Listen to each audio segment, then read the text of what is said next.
Listen, your savings account is robbing you blind. But don't worry, I found out a way how to make my money work for me in my sleep, and I can help you do the exact same thing. Now, this isn't no get rich quick scheme. This isn't no pyramid scheme. This isn't something just trust me situation. This is legit, and this is something that your every average day person can implement in their lives, and they can really get to a bag. This isn't a short-term play. It's a long-term play.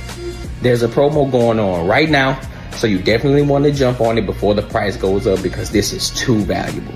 The link is in the description, and hey, let's get our money up. Let's get back to the video.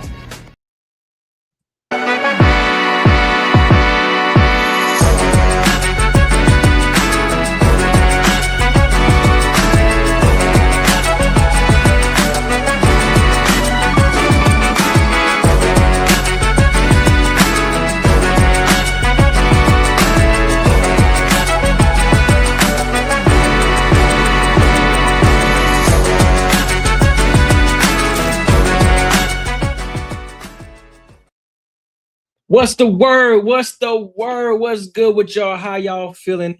Welcome to another show, one of the dopest shows on YouTube where we talk about everything under the sun. As long as we get back to the money, real conversations, and real solutions. I'm your host, Courtney Edgar. Listen, we got some fire topics tonight. We got a lot of topics today, actually. We got a lot of things to cover, man. So make sure y'all lock in with your boy. Go and get your drinks. Go and get your popcorn. But before you do that, make sure you like, comment, and subscribe for the algorithm. And make sure you hit the bell notification. The reason you want to hit the bell notification is because it pushes the content to reach more people that want to come over here and kick it with us. All right? So, but anyway, how y'all feeling, though? How y'all feeling? I'm feeling phenomenal. I'm feeling great. It's a beautiful Saturday. It's sunny outside. The sun going crazy. You know what I mean? It's a good day. It's a wonderful day, dog. It's a wonderful day, and it's a wonderful day to talk about some topics. So, how do I want to start this live today? Do I want to start off hot? Or do I want to talk about it in the middle of the topics? You know what? I'll talk about it probably towards the middle. I'll talk about the main topic towards the middle. But first, I want to go ahead and get into this first topic of tonight. I want to talk about Kristi Noem. And she just got fired from her position as hold up. I just got a message. What the hell? What did I say? Give me a second, y'all. My bad. Oh, okay. So yeah. Kristi Noem, Secretary of Homeland Security, she just got fired. You know, Trump had to let her go because apparently there was an affair that she was having. So I'm guessing Trump didn't want none of it. He didn't want them problems around. He don't want none of those scandals going on while in the office. You know, while he's in the office. So I'm gonna go ahead. There's several videos that we're gonna talk about. So we're gonna jump around a little bit, and we're gonna get it from different perspectives. All right. So let's go ahead and rock out.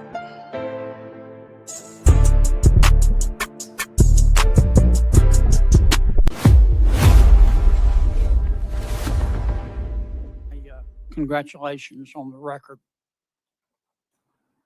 I believe you have a policy, Madam Secretary, that you have to approve all contracts at your department over $100 million. No, sir. I have a policy in place that I review contracts. My deputy chiefs have the ability to review anything under 5 million. Above that, I evaluate and look at. Okay. And you do that, I understand, to try to curb waste and abuse of taxpayer money. Is that right? Yes, sir. In fact, it's been extremely effective. We've saved the taxpayers over $13.2 billion just by evaluating contracts, negotiating lower ones, and canceling ones that aren't necessary to do our duties. How do you square that concern for waste, which I share, with the fact that you have spent $220 million running television advertisements that feature you prominently?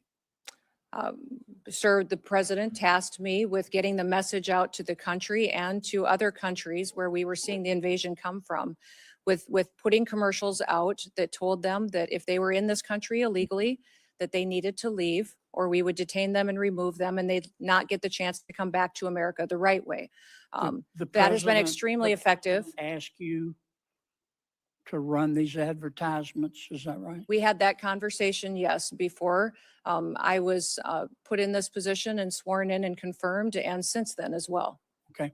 Did you bid out those service contracts? Yes, they did. They went out to a competitive bid, and career officials at the department chose who would do those advertising commercials. And the people that you ended up picking were people who had formerly done your political work back in South Dakota. Is that right? No, that's not correct, sir. I think it is. No, it's not, sir. The individuals who, I believe the careers who they chose were two different media firms. There's been conversation about their subcontractors, but we have no legal authority to look into subcontractors on work like that. Okay. And you're saying that you're testifying that President Trump approved this ahead of time. Is that my understanding? We had conversations about making sure that we were telling people. No, ma'am. I'm asking you, sorry to interrupt. But one thing about politicians, boy, they ain't gonna never answer a question straight up. They gonna jump around like a motherfucker. They are not gonna answer a question straight up. But the president approved ahead of time you spending $220 million running TV ads across the country in which you are featured prominently. Yes, sir. We went through the legal processes, did it correctly, Did the president worked know with you were going to do OMB. this? Yes. He did. Yes. Okay. And one thing, Senator, I think would be helpful to know is how effective that communications has been. That Well, they were overwhelmingly. effective in your name recognition. I mean, I personally just, I mean, to me, it puts the president in a terribly awkward spot. And and I'm not saying you're not telling the truth. It's just hard for me to believe, knowing the president. Yeah, he basically As telling I us, like, I don't believe do. shit you saying. You said, Mr. President, here's some ads I've cut and I'm going to spend $220 million running them, that he would have agreed to that. I don't think Russ Vogt at OMB would have agreed to that. It's something we have to defend. I'm on the Appropriations Committee. My research shows that you did not bid them out, that you pick, in fact, one of the people you picked, the strategy group, Safe America Media was a company formed 11 days before you picked them, and that the strategy group got most of the money, and the head of that is married to your former spokesperson. Look, we all have friends who are qualified. I'm not quibbling with that. It troubles me. A fifth to a quarter of $1 billion of taxpayer money when we're scratching for every penny and we're fighting over rescission packages. I just can't agree with Madam Secretary. Are you still running those ads? No, Senator, I did not have anything to do with picking those contractors. I know politicals at the Department of Homeland Security did. I understand. Are you Career still running officials those followed the ads? competitive bid process for Are you that. still running Everything those was. ads? I think the ads are due to end here in March, I think within a week So or two. they I'm are not sure of still the running? update. The one that is running is focusing on angel families. Have you seen that? It is the one that's talking about this is our why. This is why we work every day. Okay. Is for the angel I've gotta families move and their on. victims that need to. After President Trump has removed Kristi Noem as Secretary of the Department of Homeland Security. Noem has spent the past 2 days on Capitol Hill as she has faced growing backlash over her job and handling of the Department of Homeland Security, and particularly Operation Metro Surge in Minneapolis. The president announced she would be transitioning to a new position, given the title Special Envoy for the Shield of Americas, which will apparently head up a new security initiative focusing on the Western Hemisphere that the president will give more information on this weekend. We should mention that Secretary Noem is delivering the keynote address at the Sergeant Benevolent Association Major Cities Conference. In a post on Truth Social, the president thanked Noem for her time leading DHS and announced he is nominating Oklahoma's Republican Senator Mark Wayne Mullen as the next DHS secretary. So let's bring back Nancy Cortez, CBS News chief White House correspondent. And Nancy, you were talking. She had too much going on, bro. She had too much going on. It's too much going on, bro. In the media for the wrong reasons. Nah, you got to get gone. You got to get up out of here, shorty. You got to get up out of here. Get him out of here.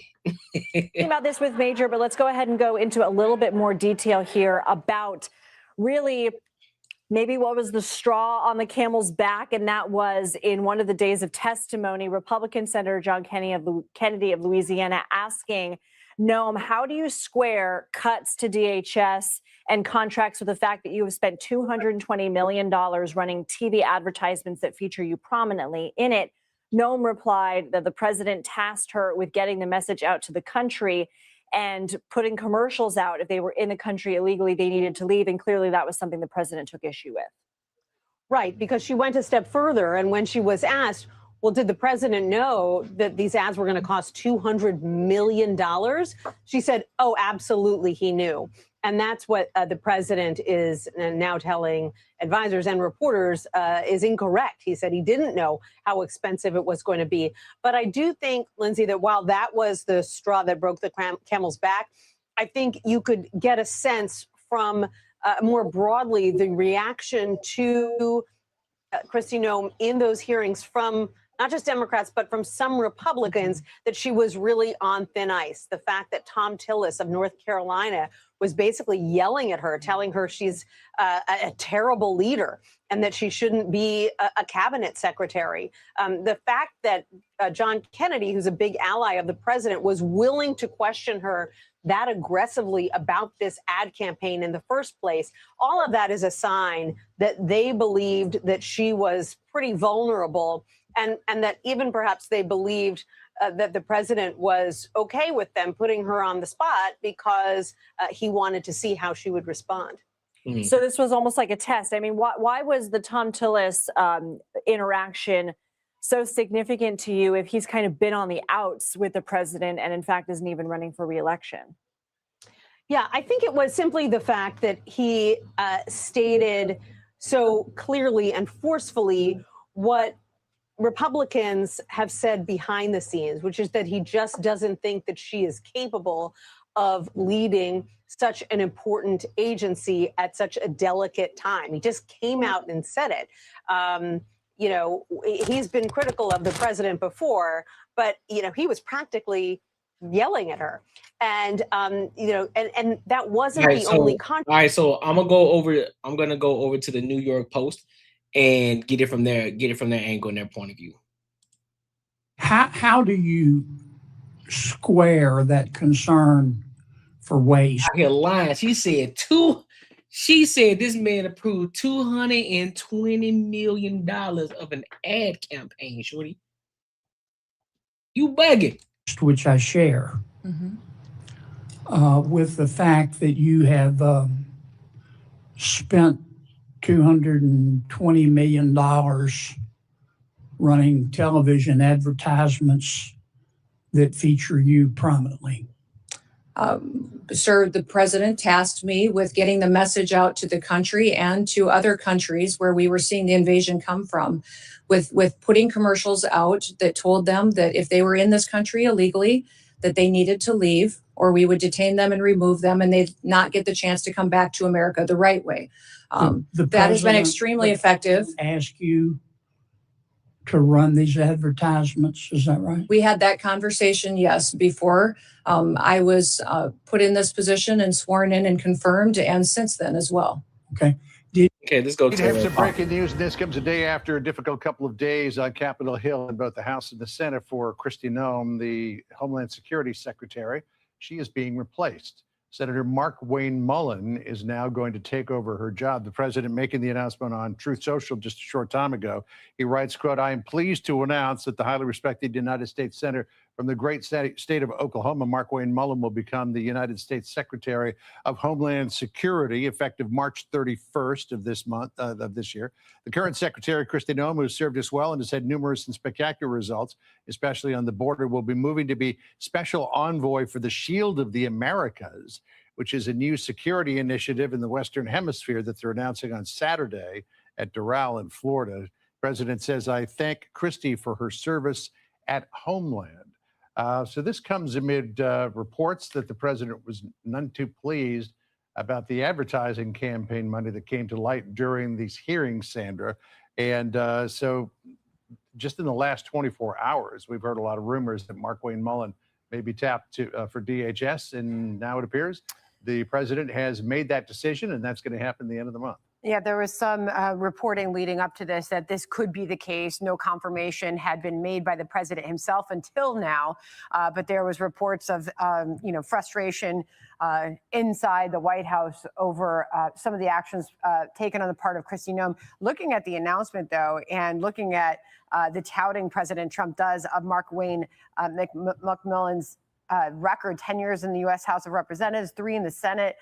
The president says he's done a tremendous job with the people of Oklahoma. As the president pointed out, somewhere he did very well. So obviously this is breaking news just now. President Trump making the formal announcement that that DHS Secretary Kristi Noem will be replaced, John. Will, and also the president taking note of Mark Wayne Mullen's status as a former undefeated professional MMA fighter, also the only Native American in the Senate. Let's bring in Jackie Heinrich. Talking about getting accused of having an alleged affair. Now you saying that the president okayed a $200 million ad campaign. Man, listen. The timing of this, I guess, was a little bit of a surprise. We didn't expect it quite this soon, but it was certainly expected. Overall, she's just been a terrible leader, bro. She just hadn't been doing what she was supposed to be doing. She hadn't been taking care of business. It is what it is, bro. You ain't taking care of business. You ain't aligning with the program. You know, John, this president has been reluctant to shuffle his staff since really early in his second term when he moved National Security Advisor Mike Waltz over to Ambassador of the UN. Since then, he's kept all of his folks sort of in position, weathered whatever criticism comes their way. And Kristi Noem, the DHS secretary, has faced a turbulent period in the last few weeks amid the fallout, the response to the ICE deportation campaign in Minnesota, some public statements that she made. And then most recently this week, her testimony on Capitol Hill, there were reports that her defense of her campaign, her ad campaign, $200 million in spending that prominently featured her sometimes on horseback, claiming that the president, according to these reports, had approved of that. Listen, when you become a liability, when you aren't a part of the program, when you're doing things behind my back without coming to the big dog first and making sure that I okay everything, and you think you taking things into your own hand, you taking the liberty and making decisions without the big dog, this is what happens. You get the boot. You get the boot. That's what happens. And this is the situation, because there was growing pressures of her getting pushed out anyway, because listen, her leadership was questionable. Especially, with the ICE situation and everything that was going on, everybody had their opinions about that. They had their thoughts about what was going on, what should have happened, what couldn't happen, all this extra shit. But at the end of the day, she was making a lot of decisions, and then just the straw that broke the camel's back is this $200 million ad campaign for immigration. Like, nah, you gotta go. You doing too much. You doing too much, and then I didn't okay this shit. You gotta go, dog. That's a violation. That's a violation. You got to get gone.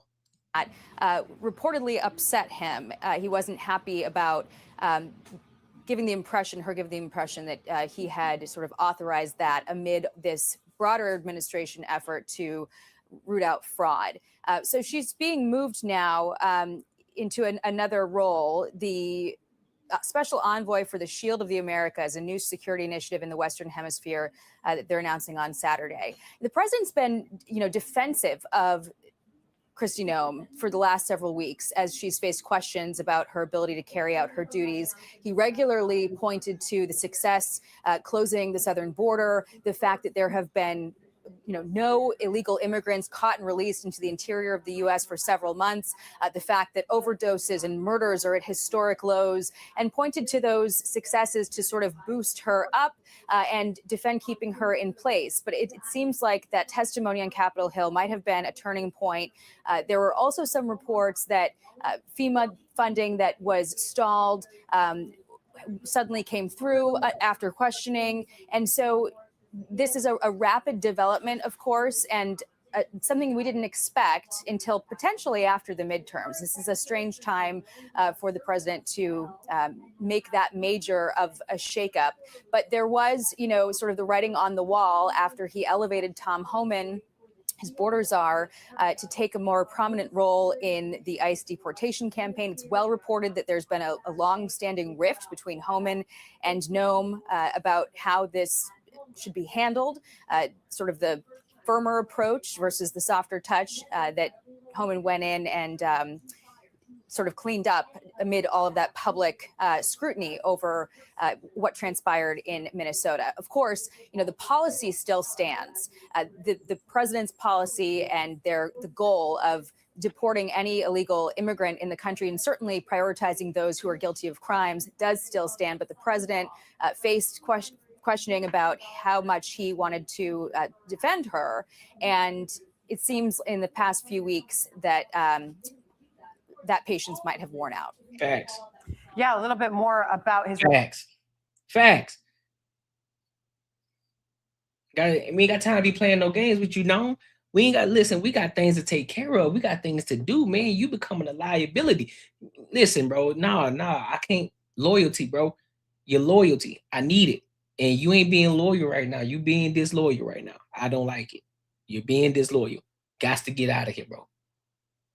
If you ain't on my program, you gotta get gone. Breaking news into CNN. Kristi Noem is out as the Secretary of the Department of Homeland Security. We have a team of reporters on this. Let's start with Kristen Holmes at the White House. Kristen, it was, like 10 minutes ago that you were reporting that her job was in jeopardy, and now it's official.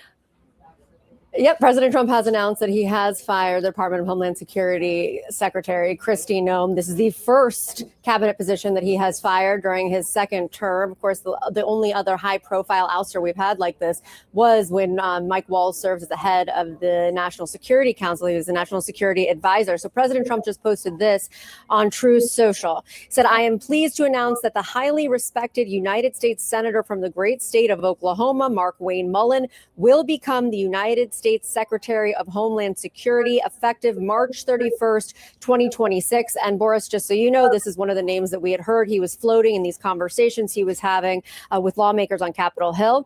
The current Secretary, Kristi Noem, who has served us well and has had numerous and spectacular results, especially on the border, will be moving to be special envoy for the Shield of the Americas, our new security initiative in the Western Hemisphere. We are announcing on Saturday in Doral, Florida. I thank Kristi for her service at Homeland." Again, this is a huge deal, Boris. This is the first time he is firing a cabinet member. He has been incredibly reluctant this term to fire, to shuffle any of his staff, any of his officials, because of the perception of his first term when he was in office, that it was a revolving door. However, as we reported, we were told that the catalyst for this was essentially this appearance that she made, this hearing in front of the Senate Judiciary Committee, in which she claimed President Trump had signed off on a $200 million ad campaign that featured her asking illegal immigrants to self-deport. President Trump has now said publicly he didn't do that. And of course, all of this is amid the fallout that we saw from Minnesota, from Minneapolis. And there had been pushback on the Hill and from many of President Trump's allies that Kristi Noem was not the right person for the job. But many of them had been careful to walk a very thin line, not getting too far out there. But clearly, we are told now that this hearing put Trump over the edge in terms of his anger factor. Now he has fired Noem, replacing her with this Oklahoma senator. All right, Kristen, this is huge news. And of course, they had been talking amongst themselves over the last several weeks and months, anticipating that the secretary may be out soon, given a series of missteps that they perceived she had done over the last several weeks. And one of those in particular. We just get started, bro. I'm still on the first topic. I didn't even dove in yet. I didn't even got to the main topic yet or nothing like that. So we just kicking it right now. We got a lot of topics to cover. Or many of those in particular are stemmed in what happened in Minneapolis. Recall, of course, that surge of federal agents for that immigration enforcement operation where 2 U.S. citizens were fatally shot by federal agents. And it was the secretary who came out in that immediate aftermath, calling them domestic terrorists, something that she was grilled on during the congressional hearings this week. Well, that ain't why she was fired. That's not the reason that she was fired. We ain't finna do that. That's not the reason. But I'm pretty sure a lot of the Democrats, they like, hey, man, listen, about time we got up out of here because of the whole immigration shit that happened in Minnesota. Nope. That ain't why. That ain't why. That's far from the reason why. But that also shocked Homeland Security officials that she would so quickly draw conclusions over such incidents. Ms. Freckles, what's good with you? Listen, you didn't, Ms. Freckles, you didn't respond back to my message either, because I know you asked me a question about premium, but then you never followed back up with me because I was trying to figure out, you know what I'm saying, was there something that I was missing or something like that? But yeah. And recall, too, that President Trump, in the aftermath of those shootings, had dispatched White House border czar Tom Homan to try to resolve the issues on the ground. It was the most high-profile rebuke over the course of the last year of the secretary and the way that she was managing the department and the immigration enforcement mission. Now, of course, the White House said at the time that she was in lockstep with Tom Homan, but it was also clear internally that there had been long simmering tensions there. So all of this to say that it had been building over some time now, what was happening in the department, the management of the department between her and her chief advisor, Corey Lewandowski, who was serving as a special government employee. There had been multiple concerns from within the department about the way that she was handling things, even most recently when she said that she was suspending TSA PreCheck, and then the department had to reverse that within. Yeah, bro, she was doing too much. She was doing way too much. Let me see. Someone yields back. Unanimous consent request from the gentleman from Texas. Yeah, Mr. Chairman, I ask unanimous consent to insert the record an article from the Hill Country Community Journal, Kerrville's hometown paper, outlining, and is titled, Kristi Noem joins governor in support of Kerr community, tours areas of destruction. From last summer, I was personally there. Secondly, I'd like to insert into the record an article titled Trump Recounts Daring Texas Flood Rescue Reunites Camper with Coast Guard Swimmer at State of the Union, for the record. And I thank the Secretary. Without objection, the gentleman from Colorado is recognized. Thank you, Mr. Chairman. Good afternoon, Madam Secretary. Thank you for being here. I want to discuss in greater detail the expansion of advertising in your department under your tenure. And I believe you testified regarding some of these matters yesterday in front of the United States Senate. In particular, I want to discuss the department's $220 million ad campaign. This is the ad campaign that featured you at Mount Rushmore. You're familiar with this ad campaign, correct? I am familiar with it. It was an ad campaign that was. I'm going to ask you some questions about it, Madam Secretary. So, as I understand it, this is a $220 million ad campaign. It's split between 2 contractors. One of those contractors got $143 million. That contractor is called Safe America Media, correct? Correct. Okay. That company is affiliated with a former political director of the National Republican Congressional Committee. Now, yesterday you testified, I think I'm quoting you right, you said, quote, or in reference to this contract, that, quote, it went out to a competitive bid. Do you stand by that statement? It was a no bid contract where 2 vendors were. It was a no bid chosen. contract. If it would have been a no bid contract, if I'm using that correctly, it goes out to 2 different vendors. So are we saying, so what I think I'm hearing here is Kristi Noem pocketed some of that money? Is that what I'm hearing? Did Kristi Noem pocket some of that money? The alleged $220 million. The last $220 million that she say that Trump okayed? Correct. So it was not a competitive. Let me try to explain what the discrepancy, because A competitive bid is very different than a no competitive bid. And I'll just explain why. We know that your testimony yesterday, when you said, it went somewhere. Again, I'll quote, it went out to a competitive bid, is untrue. The reason we know it's untrue is because under federal law, your agency is required, whenever the agency decides to skip competitive bidding, to file a notice with the public explaining why. And in this case, your agency filed a notice. You're aware of that, right? Justification and approval for other than full and open competition. Your agency made a decision not to proceed with competitive bidding, and one of the contractors that got the award was this Safe America Media Company that received $143 million. Shit. Many vendors got the chance. That's probably why McLaughlin left too. That's probably why she wanted to get up out of there. And she had to go ahead and get up out of there at the time that she did. She probably knew some shit was coming up. She probably knew what was going on the back end. She's like, listen, I don't want to be tied to this shit. Let me get up out of here. Let me get gone. And then maybe a month or so? Now Kristi Noem is under fire? Okay. To look at that contract and to participate in it. So that is why the two of them were that's chosen. Inaccurate, Madam Secretary. I'll read from the notice from your agency. Given the immediate action to significantly reduce illegal immigration and border crossings, DHS identified 4 companies. 4 of the hundreds of thousands of companies in the United States, you identified 4. One of those is this Safe America Media Company. Where is Safe America Media headquartered? I don't know. I don't know either, Madam Secretary. We can't find it. We can't find a website.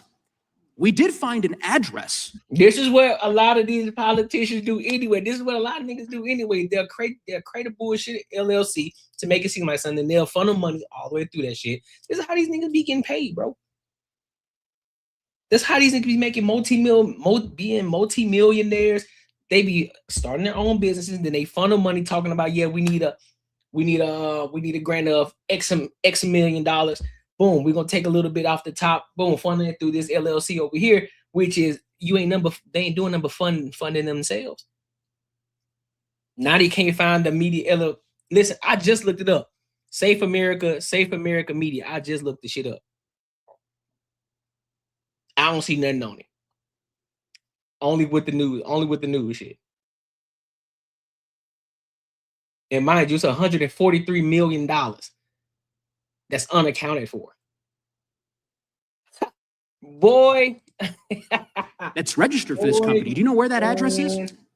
Is there a problem with this contract? I'll tell you about it. According to Madam law, Secretary, the address is registered to a political operative. Madam Secretary, the company, and then I'll give you an opportunity to respond. The company is registered to a political operative in Virginia. Do you know, just by way of example, whether this company that received $143 million in taxpayer dollars, has it ever done work for the government before? I don't know. I can't. The answer is it has not. What you mean you don't know? If you're funding, hold up, time out. What you mean you don't know, Kristi? What are you talking about? Money's going through. What are you talking about? What do you mean you don't know? You don't know. So you telling me you can't account for where these dollars are going? Which, might I add, is taxpayers' dollars. You telling me you don't know where this money is going, and who is going to, and who this money is contracted out to? And do you know why we know that? Because it was incorporated 8 days before this contract went out. You want the American people to believe that this is all above board? Yes, that $143 million of taxpayer money just happened to go to this one company that doesn't have a headquarters, doesn't have a website, has never done work for the federal government before, and is registered apparently or attached to a residence from a political operative. And of course, one of the subcontractors of that contract, as you know, is a political firm that's tied to you back when you were governor of South Dakota. The reason why I ask these questions is that this is taxpayer money. And I presume, I don't know this for a fact, but Senator Tillis noted yesterday the way in which your agency is blocking the Inspector General from 11 different investigations that it is trying to conduct. I don't know if this happens to be one of them. I certainly hope it is, because eventually the facts will become public in this regard. And there are serious laws implicated, conflict of interest laws, federal procurement laws that I believe All merit. followed, all done correctly, What was all it? done All done legally. correctly. 14 billion impressions from that the- marketing campaign. Sure. It was money spent in this country and in 8 different countries that illegal migration was coming from. Madam Secretary, Overwhelmingly yeah, effective. we all $39 understand the billion. argument that you've made, that somehow this ad campaign on Fox News of you at Mount Rushmore has led to millions of people self-deporting. You're Why do you- using why do you think that millions they of did dollars of self-deport? Had they taxpayer not money known? in this way. It is fraud, and ultimately, I think there's going to be accountability. And I yield back. Can I speak to the IG? That's exactly. See, I'm telling you, that's why Trump getting rid of. He's like, listen, bro, I don't want no bullshit going on around me. We trying to make America again. If you ain't on this program, if you ain't being loyal to what we got going on, you got to get gone. I'm just trying to figure out what this $143 million is accounted for. We know where it went. It went to Safe America Media LLC, which Kristi Noem is tied to as a subcontractor. All right.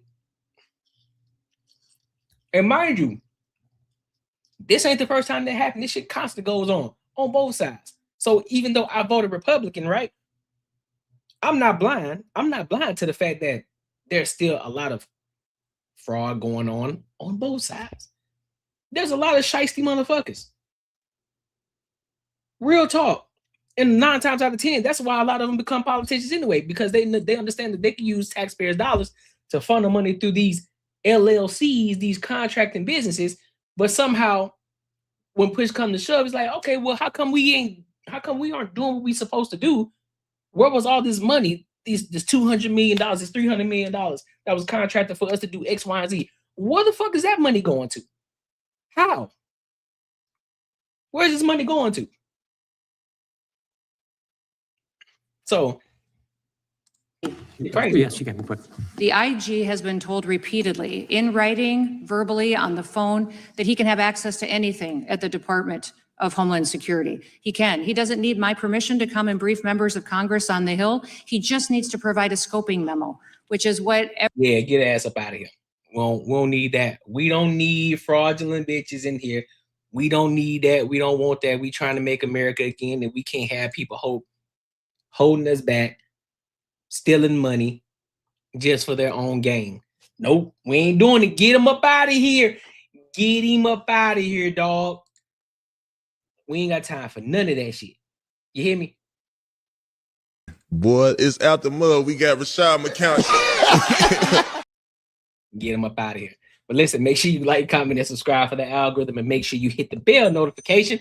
So I want to go to, before I do, make sure, listen, guys, Super Chat goal 100, Cash App goal 50. You know what I'm saying? If you want to invest in the platform, be sure to do so. Also, if you haven't joined the Discord, the link is in the description as well. Definitely tap into the Discord. So we got a growing community. If you want to become part of the Earn Circle, that is where you want to be. All right. So I want to go to this next topic. Let's talk about Dillon Brooks in this DUI situation. Because mind you, this shit happened yesterday. In my city, Scottsdale, Arizona, out here in Arizona. It happened out here. Out of all the fucking places where you can get a DUI.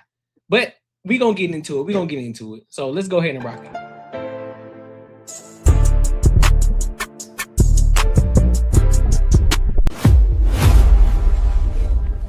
Friday morning, Arizona. It's Simone here with some breaking news out of the newsroom. We just got word from Scottsdale PD. They have confirmed that Sun star Dillon Brooks was arrested overnight for DUI. Take a look at his mugshot that we're just getting a first look at here this morning. The 30-year-old was arrested for suspicion of driving under the influence in Scottsdale early this morning. It happened just south of Thunderbird Road on Scottsdale Road at around 1 o'clock in the morning. Scottsdale police say they pulled him over for traffic violations, and after an investigation, they say he was placed under arrest. That happened at about 1:30 for suspicion of DUI. He was then taken to the Scottsdale City Jail and released after the booking process was complete. We're told that was around 3:30 this morning. Ultimately, now charging is up to the city prosecutor's office, but authorities. Yeah, look at them eyes. You know a nigga drunk.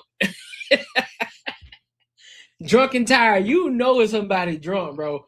You can just look in their eyes and tell them whole eyes red as shit.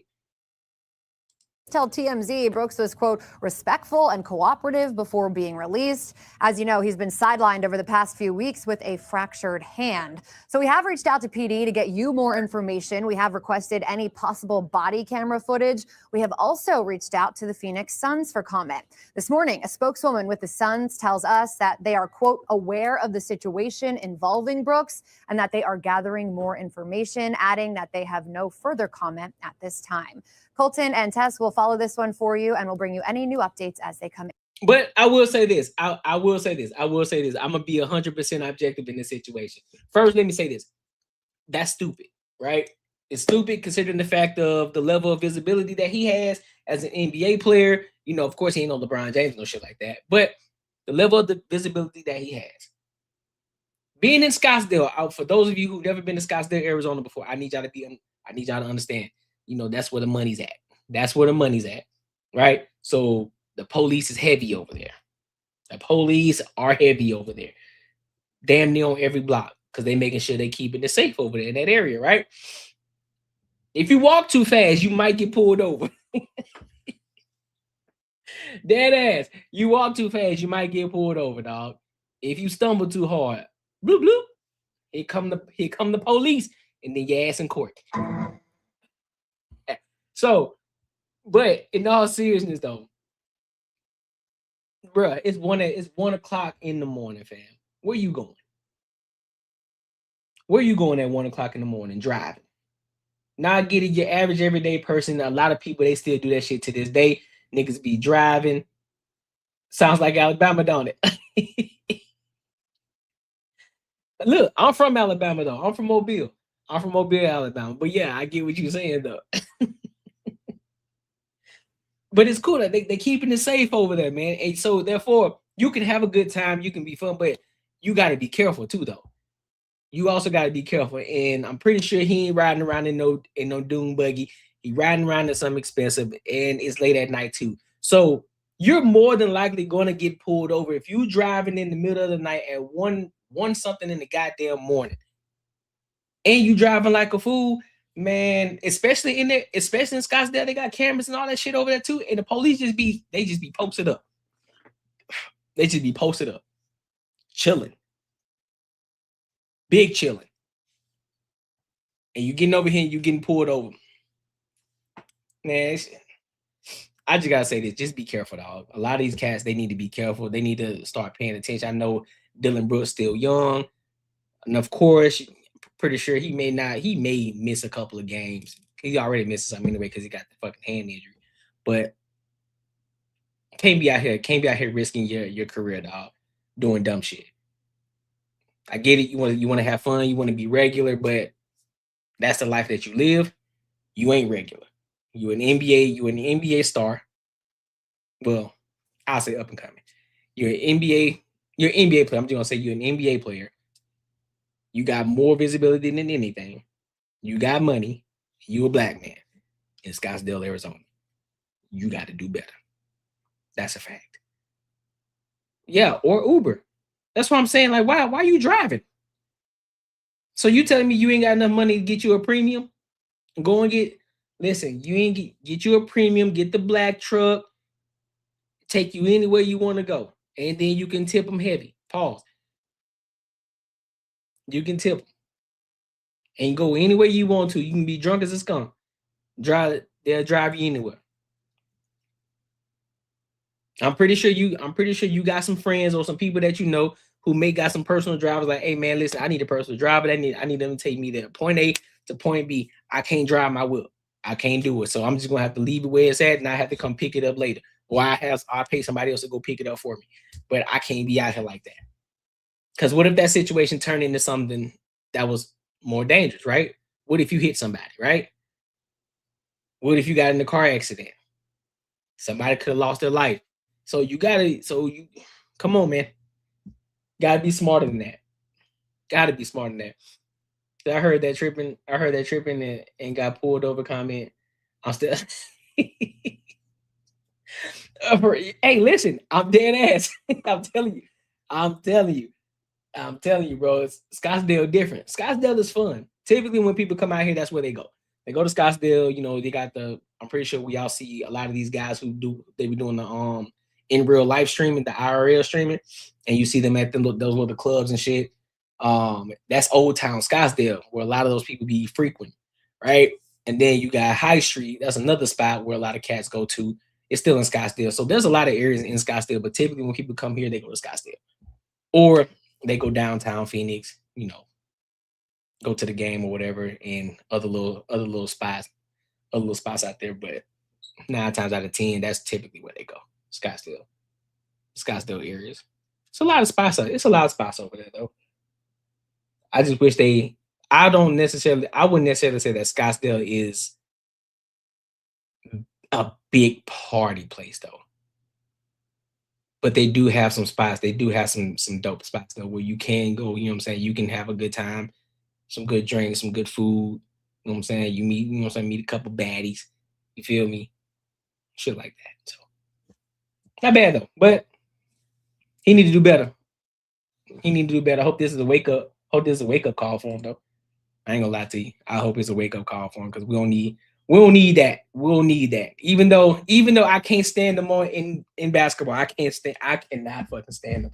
He talked too much he talked too fucking much for him not to be that good. He talked way too much for him not to be that good. Real talk.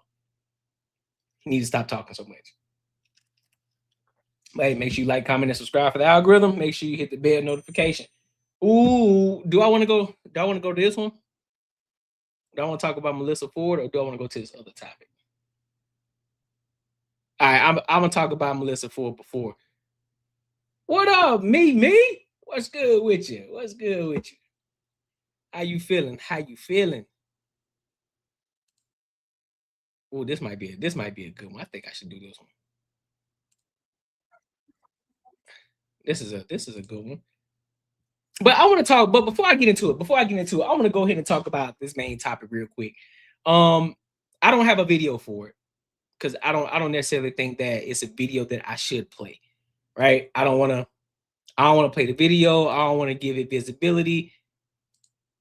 But I just want to talk about it. You rolling with me? I feel it, big dog. So I want to talk about this loyalty shit and what's been going on since the whole Corey Holcomb beef. Just checking in. Hey, I appreciate you. I appreciate you for showing love. Appreciate you. So ever since this whole Anton Daniels and Corey Holcomb beef shit popped off, you know, there have been a lot of motherfuckers coming out the woodwork. Motherfuckers that I have not seen. I'm like, dog, who the fuck are these niggas?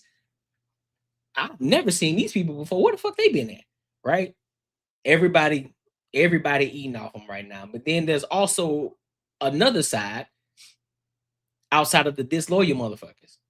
Right? There's also another side of individuals who are very loyal. And so my question to everybody, where the fuck has the loyalty gone, man? Why is it not a thing anymore where people aren't being as loyal as they should be? Nobody's saying that you always have to agree with something that a person does, but at the end of the day, if you're rocking with somebody, you're gonna be loyal to that person, right? And so that's why I want to give a shout out. I want to give a shout out to 2K. I want to give a shout out to Fatty. I want to give a shout out to those guys because they holding it down. And I'll give a shout out to myself too.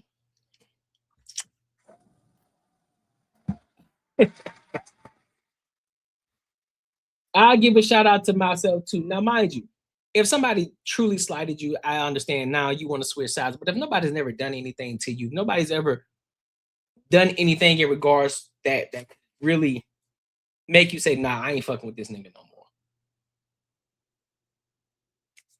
Why we ain't being loyal? Everybody said, okay, well, if somebody check you in public, that means you should apologize in public type shit. No. I don't have to do anything that's gonna appease you. I'll give you an example. So me and my guy on Banter and Barter Show, make sure y'all go subscribe to the Banter and Barter Show as well. That's another show that I have as well. It's powered by the Courtney Egger Show. And that show is every Tuesday and every other Friday that we have, right? And it's a panel with JB, Macaroni Tony, Marcus Courtney, and myself. But me and my guy Marcus Courtney, right? We had a disagreement. And so shit got heated. And I said, bro, you acting like a bitch right now. You acting like a whole hoe out here. Did it live. I did it on live. Everything. And so I didn't apologize to him during the live. But guess what? I got his phone number. I hit him up. Hey, big dog, you know what? I apologize for saying that, dog. I apologize for calling you, saying you acting like a female right now. I know that was out of pocket. That was out of line. You know what I'm saying? I ain't mean to do that. That's on me. And we squashed the shit. But you got individuals like Jazz. You got individuals like Freezy who going in on Anton. It's like, dog, what has this man done to you that make you want to go in on him so hard? Was it something that he didn't put you on like you want him to? What is it, Jazz? You Helga, you know, I like to call Jazz Helga Pataski, right? You know, I think she's secretly in love with Anton Daniels, so that's why she goes so hard on him and act like she truly hate him, but she truly love that nigga for real, for real. But she got so much hate in her heart for that dude. And mind you, here's the thing about Jazz. You know, I'm gonna go in today. I don't give a fuck. Say what you want to say. They can say what they want to say. I really don't give a damn. You know what's crazy? Jazz supposed to be this blackity black chick, right? Miss Blackity Black. I protect my black men. I protect my black people.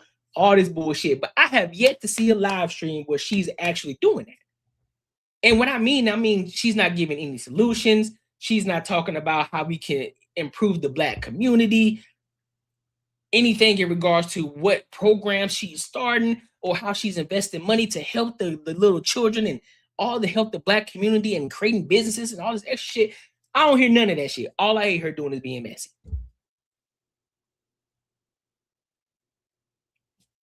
And then, mind you, she link up with the messiest nigga of them all. What's his name? House of Hypocrites? The nigga who alleged got 7 baby mamas or 7 kids or some shit like that. Now, if it's a lie, so now you can't trust this nigga because he just up here lying he just up here lying. So you can't trust this nigga either way. It's a lose-lose. And you aligning yourself with niggas like that. And then you got the nerve to go back and forth with 2K when he was on your shit. To go back because he stood on business, because he rocked with Anton, because he actually have conversations with Anton on the back end. Pause. And then, if I'm not mistaken, I think Jazz also had Anton's number too. And nobody would have known about Jazz without what? Without Anton, right? If she would have never came up on Anton's show going back and forth, and he wouldn't have invited her back up on the show again a few times, they haven't had their back and forth, we wouldn't hear shit about Jazz. The fact of the matter is so crazy to me is the fact that we hear more about her and her being messy than we do about her fucking singing. Make it make sense to me. You supposed to be a singer. How come is that we don't know you by your singing? We only know you by being messy and being extra. Make that shit make sense to me.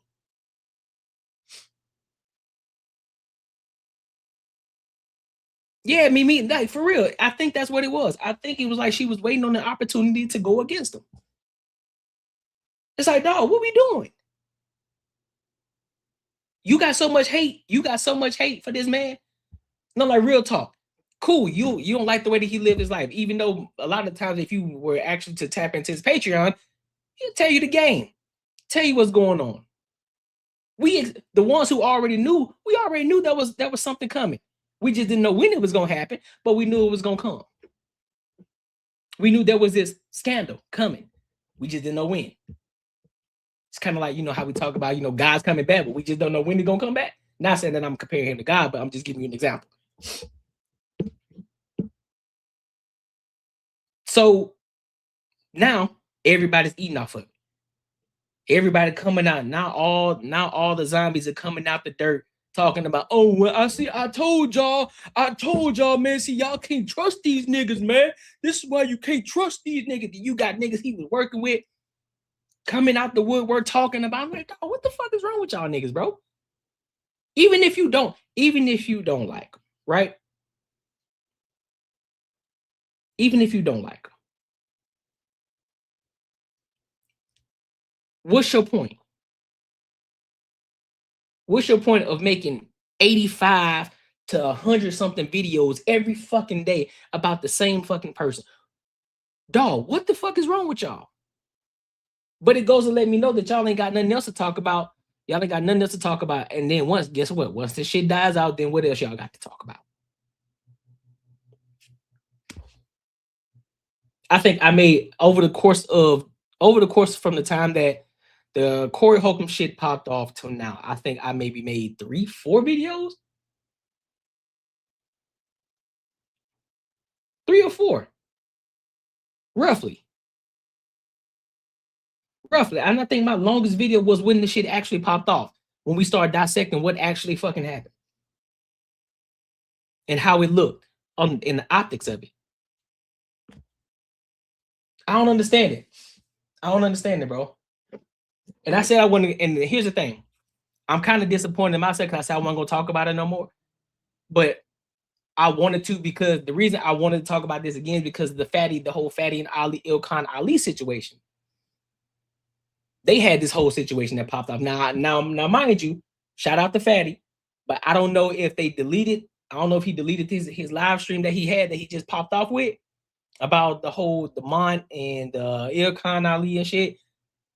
I don't know if he deleted it or they hashed things out. Hopefully they did hash things out because they've been cool for over 4 years now. But I pray that they did. They hash things out and everything is cool. They get back to being the untouchable. They continue to keep running their bag up, continue to keep building that platform and keep doing great things. Because I think what they're doing is great.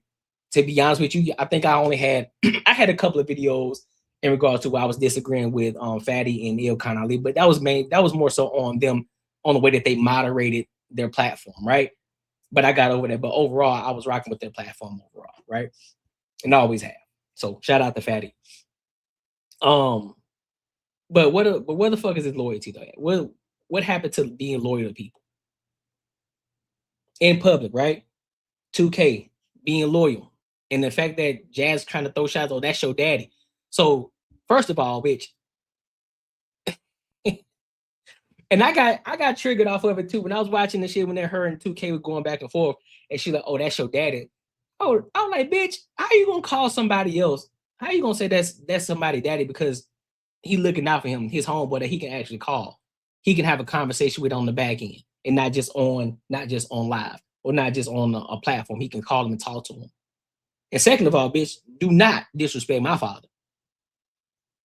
My biological father. Do not disrespect my biological father. I have an actual father. Now, I ain't talking about this, but I kind of put myself in those shoes. Like, bitch, don't you ever in your life. Don't you ever in your life do that? You know what I'm saying? Like somebody, you said you got triggered as well. I'm like, bitch, what you mean? Like, I have a father at home. He's doing well. He's doing phenomenal. Raised a phenomenal man. Don't you dare do that. Just because we could look at that from just because we don't have that hate in our heart to hate on somebody so much, and you've been waiting on somebody's downfall. And mind you, this nigga still ain't down. This nigga is still going up. And to be honest with y'all just grabbing his coattails and y'all just going up there with him. Y'all got y'all numbers up off of the scandal and shit. A lot of y'all getting, and y'all riding that fucking wave too.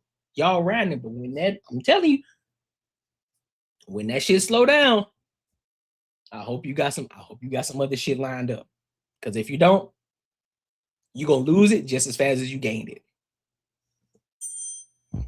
So be what it is. So let me read some of these comments real quick. She said, crazy thing is she can actually sing Mimi. I listen, I never took the time to actually hear her sing, but I've been hearing that a lot of people saying that she can sing, but apparently, and you know what's crazy? Here's the thing. If you can sing so much, how come you don't have a platform of her? How come she doesn't make a platform of her fucking singing, making music videos and all this extra shit? She want to get out here and be messy. She want to get out here and be messy because guess what? Messy pays the bills. Messy makes you money. Messy gets you a whole bunch of subscribers. Messy gets you a whole bunch of views. That's what messy does. Being messy gets you all of that. It gets you a little bit of clout. It gets you a little bit of visibility. That's what being messy gets you. But that shit can only go so far. Because if you can't be entertaining throughout the entire process, guess what? It's gonna die down any fucking way. But hey, do your thing. Miss Ferg said there's nothing like focusing on your true talents. The problem comes when you try to force your way through a door that was never meant for you to, never meant to be open. And here's the thing. I said, listen, in the beginning, when I first saw that she made her when she first made her her subscriber count, her YouTube channel, right? I said, listen, if you're gonna do it, you might as well just lean into being a villain. But we weren't saying lean into being a villain just by talking about one fucking person. Not by one fucking person. Like y'all going wild. And I'm talking about she was eating that shit up like peanut butter. You hear me? Listen, people hate to be wrong. She was proven wrong every time she was on a panel. This is very, yeah, opportunistic. Yep, it was.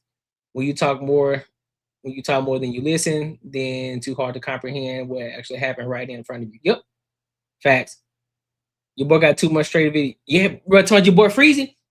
2 months, bro, 2 months straight videos, bro. Like, dog, for real? I couldn't even. No, I'm gonna be honest with you. I'm gonna be 110% honest with you. I personally couldn't make up a video.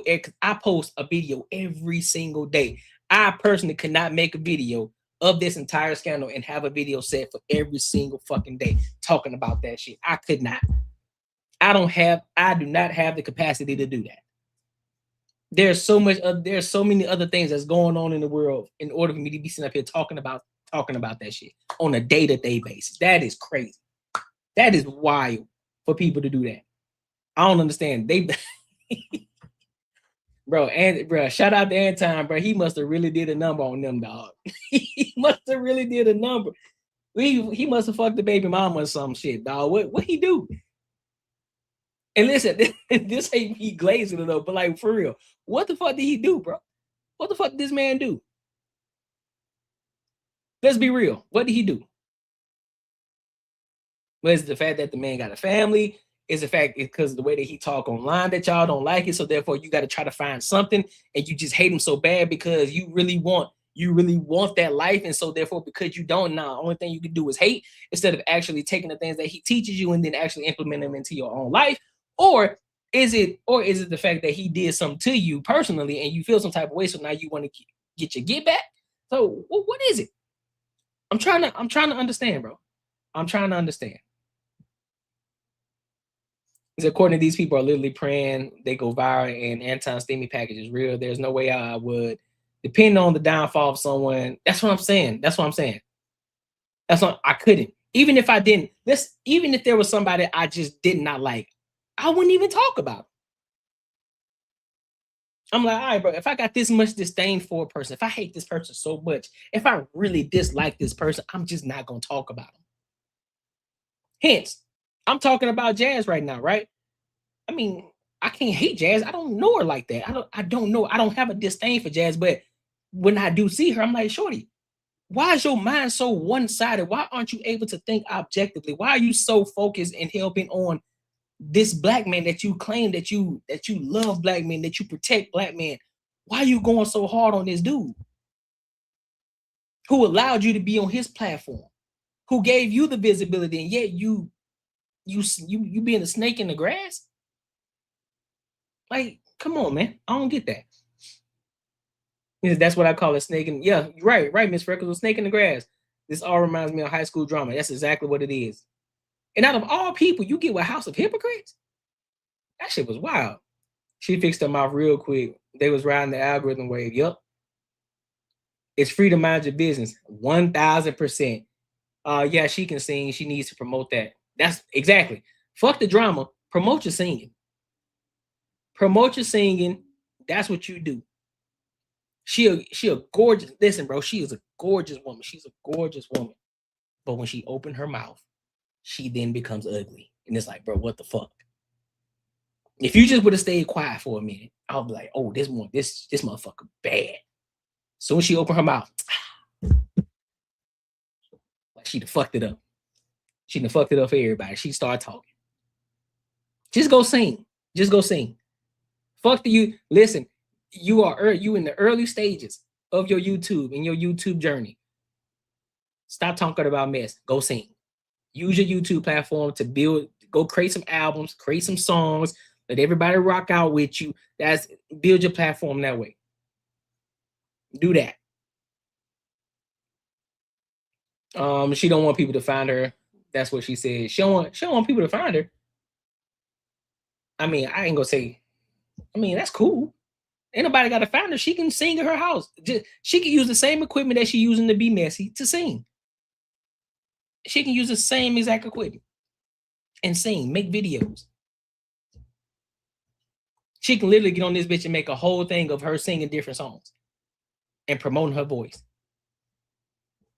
If I could sing, that's all I would do. Someone would need to muzzle me for it. That's what I'm saying. Be singing about everything. Be singing about drinking in the red cup, singing about every actual thing, and then I'm talking about being extra too. Ooh, yeah.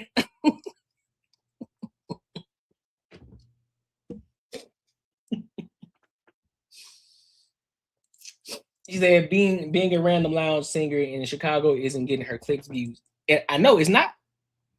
But she can get the click. But here's the thing: she can get the clicks and views. She can get the clicks and views by doing it on her YouTube channel instead of being messy. She can make a song about it. She can make a song about the mess out here in these streets. Be nice, Mimi. I'm honest. Yeah, but hey, Mimi don't be bullshitting with people though. Mimi be going the fuck in. Freezy is literally Anton's son. He is giving, yeah. Freezy is obsessed. Nah, real talk. He's obsessed. He is obsessed. For what? I don't know. I haven't taken the time to do the research, nor do I care to do the research. I just hear people talking about it. I've seen them go live with Jazz. I'm like, bro, what you on, fam? What you on? Because I don't know if he ever had the opportunity to meet Anton's family, you know, kicking with Anton in real life on the phone. I don't know. But dog, you got to get that shit up, bro. You acting like a real hoe out here. And that's respectfully. You acting like a real hoe out here. We don't like that. That's hoe behavior. We don't do that. You supposed to be a grown ass man and you making hundreds of videos on one man for your dislike for him.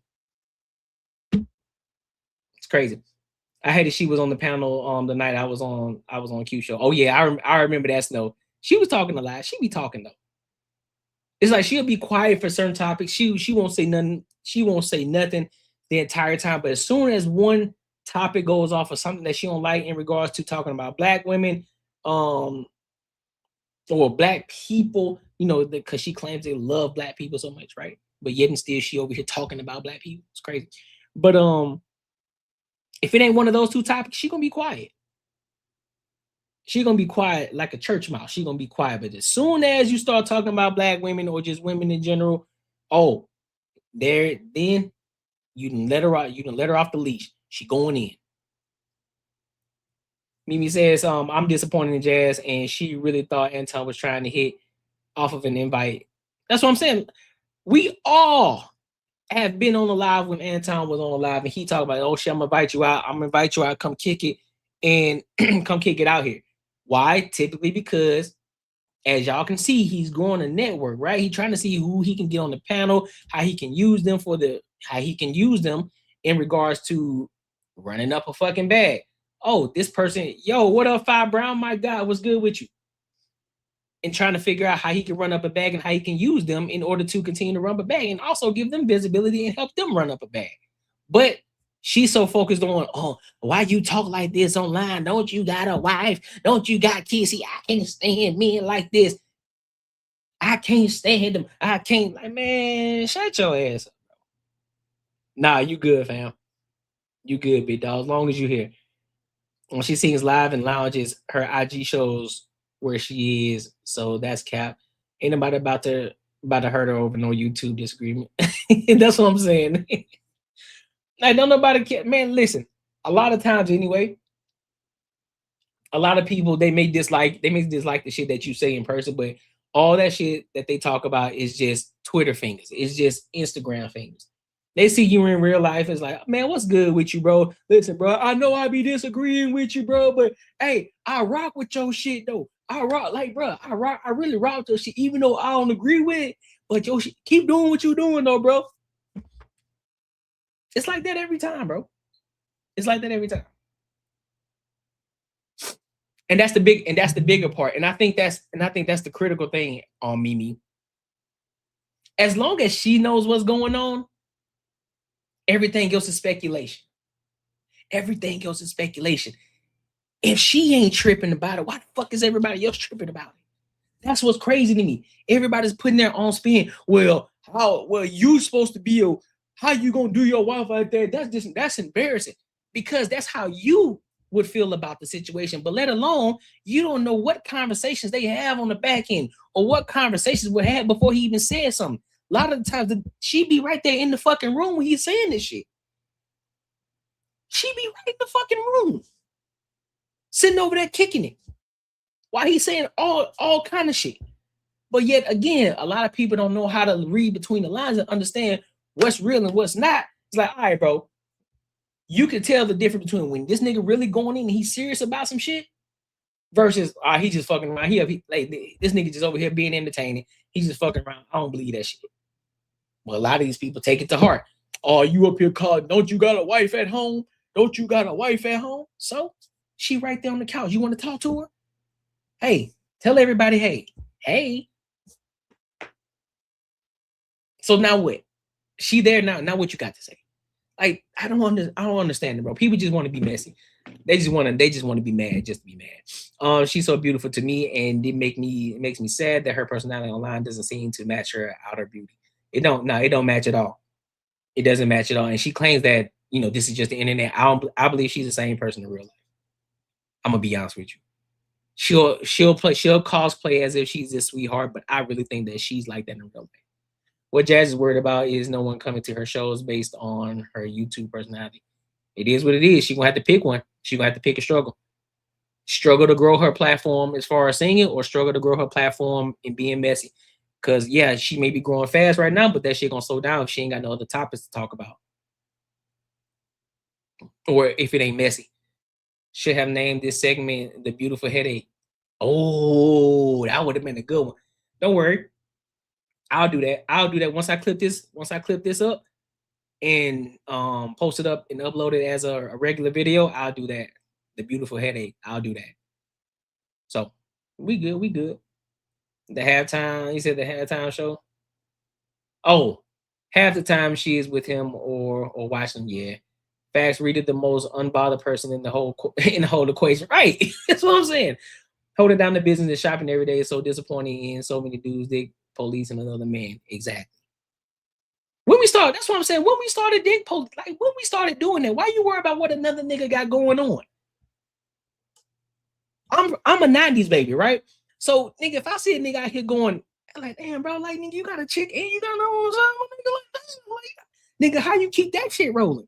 Like, niggas trying to get insight on what the fuck is going on. Like, how you do? Like, nigga, how you make that shit pop off? What you do? Niggas trying to get insight, trying to figure out some things. These niggas like, bro, don't you got a chick at home, bro? You got a chick at home. Like, what you doing, bro? So you out here fucking all the other bitch while you got a wife at home, dog? Man, see, I can't fuck with niggas like niggas. Y'all niggas soft. Y'all soft. Worried about who another nigga fucking. Tell us about your bitch. Tell us about your bitch. What you mean? Why you worried about what she got going on over there? Why you worried about her? Explain the bitch. Hold on, how you do it? Let me see. I can't do it. My microphone. He's like, explain the bitch. I'm acting like this a microphone. Explain the bitch. Explain the bitch. Sir, she ain't in the camera. Why we need to worry about her? She ain't in the camera. Why you bringing her up? I can't have a split personality be different than I am in offline. That's what I'm saying. You can't. You just gotta be. It is. You gotta be what it is. Jazz X been the snake. I saw this coming. Jazz been. Jazz been the snake. I saw this coming a mile away. She was always disgruntled on every Q show. I knew if anything ever happened, she'd be the first one. Oh, yeah, for sure. Yeah, for sure. But like I said, Fi Brown, she's Helga Petoskey, bro. Y'all know who Helga Petoskey is? She's Helga Petoskey. I personally don't think that she hate Anton. I think she love that nigga. I think she love him so much to the point where she got to be mean. She got to be so disgruntled. She got to be so mean. She got to be so against everything that he does in order to make it seem as if she don't love that nigga. So she got to say everything that's egregious about him. She got to say, listen, she got to say, this nigga ain't a celebrity. She got to say, this nigga, I don't trust him. That nigga lame. She got to say everything in the book about this man because I think she actually in love with him. Real talk. Real talk. Because she know he ain't going to bring her no sandwich. All right, let me stop.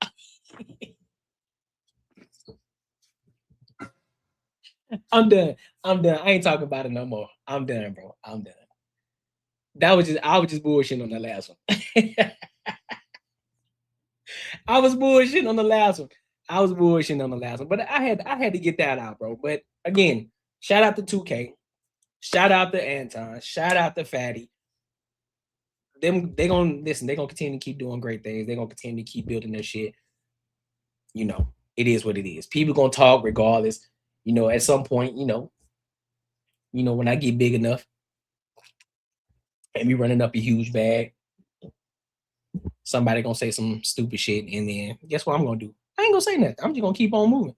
I'm gonna act like this shit ain't even happened. So it be what it is. It be what it is. He said, where did she say this on? I heard she was talking crazy, but I didn't see it. Nah, bro, it was on so she was talking to 2K. So it was the one where she was on live with 2K in House of Hypocrites. Where she was, you know, so they were talking about him not being a celebrity and shit like that, and you know, calling him lame on the Lucky Mary show and all that shit. So a couple of them I caught, but I didn't watch it all the way through and through. I just watched certain bits and pieces of it. So, but it is what it is. But hey, make sure you like, comment, subscribe for the algorithm, and make sure you hit the bell notification. Let me read the super chat real quick. Shout out to Snow Bunny. Shout out to Snow Bunny for the $3 super stick. I appreciate you, mamas. Thank you. All right, so you know what? We're gonna go to tonight's conversation. I think this is an interesting topic. I do. So apparently this woman says that her husband, every time her husband gets into it, or they trying to have a hard conversation, he shuts down and then don't want to talk about it. He just goes into his basement and he don't say a motherfucking thing. So we're going to see what this is about, and then we'll give my thoughts and opinions on it. All right, so let's go ahead and rock out.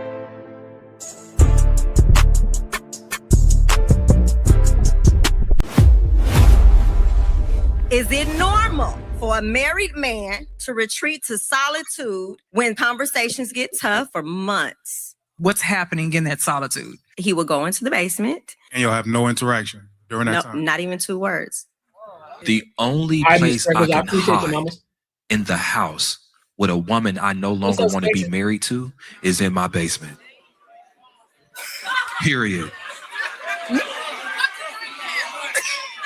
You ready for the next question? Because when a man is in the house and he does not want to talk to the person he lives with, it is a problem. We're going to go to childhood. We're going to go to all these different things, but maybe his problem is you. You lucky that we almost that we. No, I'm just saying. Sometimes that nigga. Yes. Now she said that he was in there for months. Yes. We're not going to excuse that because we as women don't get a chance to lock ourselves in a basement for months and not be able to talk to you. Yes. We still have to show up as a wife, right? I still got to show up as a wife, as a confidant, as a friend, as a therapist, as a cook, as a sex slave, and everything else. I got to show up, right? I can't sit and play on games for no months. Exactly. So therefore, y'all men need to get that under control. When your wife is talking to you about a tough conversation and a concern, stop hearing it as white noise and hear it as a woman that God assigned to you and treat her the way that you're supposed to treat her. So we're not going to keep on excusing in this. We're not going to be telling women it's because he don't want to be married to you no more. It's because he has not developed the capacity that he needs to develop. That is his responsibility. Y'all want us to play therapists and show y'all how to be men in these relationships. Figure it out. No. Clap it up. I love it. Clap it up. Clap it up. Yes. I agree with you, which further drives my point home. It sounds like that man quit. And a lot of times men don't leave the relationship. They quit on it, so you leave. Because guess what that allows me to do? Conversation we have. Blame her when she leaves. Bullshit. She broke up my family. She took the kids. She this and she that. I get to not be the bad guy because I made you leave because I quit. I stopped fighting. I stopped trying. I stopped arguing. I stopped communicating. I didn't want to go to therapy. I went to the basement and I waited for you to get fed up enough to leave me. Because when you leave me, I get to cry to my friends and say, she don't understand me. It's not a safe space. Hey, listen. Hey, fellas, in the chat. Y'all be crying to y'all homeboys and telling them what she ain't doing for you or what she is and ain't doing for you. Y'all be doing that? Like what he talking about? Y'all be doing that? I'm just curious. I'm just trying to figure something out here in this whole conversation. And it gives me that sympathy card. I'm telling you, I know somebody that's quitting on a relationship when I see it. And everything they said just further highlights my point. A man that cares just a little bit would say more than 2 words to you. Yeah. I don't believe that. I'm gonna be 110%. I gotta go back. Maybe I missed something because I don't believe that shit at all. I don't believe that shit. Is it normal for a married man to retreat to solitude when conversations get tough for months? To retreat to solitude for months when conversations get hard? I want to know what kind of conversations they had. What do these conversations look like? How is the conversation starting? What is that conversation? Because I need to know the full context of the conversation. Because we can say conversation, then now we gotta spectate on how the shit was said, what the fuck the conversation is about, what is deemed a hard conversation. I don't know. What is a hard conversation? What is that? What does that look like? How are you addressing this hard conversation? How are you coming in? Are you coming in guns blazing? Hey, I want to talk about this. Boom, boom, boom. Are you talking at this man or are you talking to this man? How often is this shit happening? How often is this hard conversation coming up? Is it something that's always talked about? Is it something that you're nagging about? Or is it something genuinely that you care about, that you want to sit down and have a real conversation about? What is it? See, this is why I can't stand conversations like this. I need the context. I need you to break it down for me. I need you to break it all the way down for me. How did it start? What made you even want to talk about this conversation? What was done? How was it done? What started it? I need point A all the way to point Z. I need all of it. It's happening in that solitude. He would go into the basement. And you'll have no interaction during that time. Not even 2 words. You have no interaction. So he goes into the basement for months. You telling me this man goes into the basement for months because of a hard conversation? I find that hard to believe. I don't think that's the case. I don't think that's the case at all. I don't know a man right now that could be, especially if you talking about a wife. I don't know a man, nor do I even know a woman who would even allow her man to be gone for months in a basement and not say a word. Not a word, not a word, not even 2 words. Yeah, I don't believe this shit. She making up shit now. It's probably some shit. This nigga was quiet for a day or 2, or maybe this nigga went down the basement for a couple of hours, ain't said shit to her for a few hours because maybe he was trying to cool off. Maybe it was because he was trying to process everything and things would come back later, didn't have the conversation. Maybe it was the fact that the way that she was coming was she was talking at this nigga or talking to him as if he was her kid versus talking to him as if he's her man, right? Because a lot of these women, they think that they're trying to have a conversation, but they ain't having a conversation. You're talking at them Like, shorty, I ain't your fucking kid. I'm a grown ass man over here, so you gonna talk to me as such. You ain't finna talk to me like you belittling me. It ain't happening like that. You gonna talk to me like I'm a grown ass man. You gonna talk to me like an adult woman. You ain't finna yell and scream at me. You're not finna talk at me with this smart ass attitude. Calm the fuck down. Let's have a conversation. But if you continue to keep talking to me like this, guess what I'm gonna do? I'm gonna say, all right, this conversation over. I'm gonna go over here. You do whatever the fuck you want to do. I'm kicking it until you figure out how you want to come at this conversation. That's what I see that typically happens. Niggas just say, you know what? I'm good. I don't want to talk about it no more. I'm just gonna go over here. I'm gonna go watch the game, or I'm gonna go watch TV, some shit, and don't say nothing.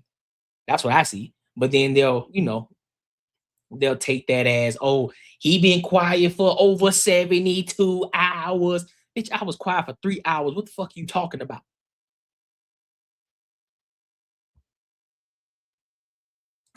The only place I can hide in the house with a woman I no longer want to be married to is in my basement. Yeah. Period. You ready for the next question? Because when a man is in the house and he does not want to talk to the person he lives with, it is a problem. We're going to go to childhood. We're going to go to all these different things, but maybe his problem is you. Yeah, the problem may be her, but I don't think typically if a nigga ain't trying to talk to the woman, he'll just leave the fucking house. I'm going to the basement. He'll leave the house for a little bit to cool off before he fucking snap and put ass between the washer and dryer. He might do that before he pin ass up to the wall like Mekhi Phifer did Nia Long in Soul Food. You know what I'm saying? You lucky that we almost that we. No, I'm just saying. Sometimes that nigga. I'm up. Yes. Now she said that he was in there for months. Yes. We're not going to excuse that because we as women don't get a chance to lock ourselves in a basement for months and not be able to talk to you. Yes. We still have to show up as a wife, right? I still got to show up as a wife, as a confidant, as a friend, as a therapist, as a cook, as a sex slave, and everything else. I got to show up, right? I can't sit and play on games for no. Your ass is not cooking every day. You ain't showing up as a sex slave every day. Nobody want to hear that shit. Nobody want to hear that bullshit that y'all spewing.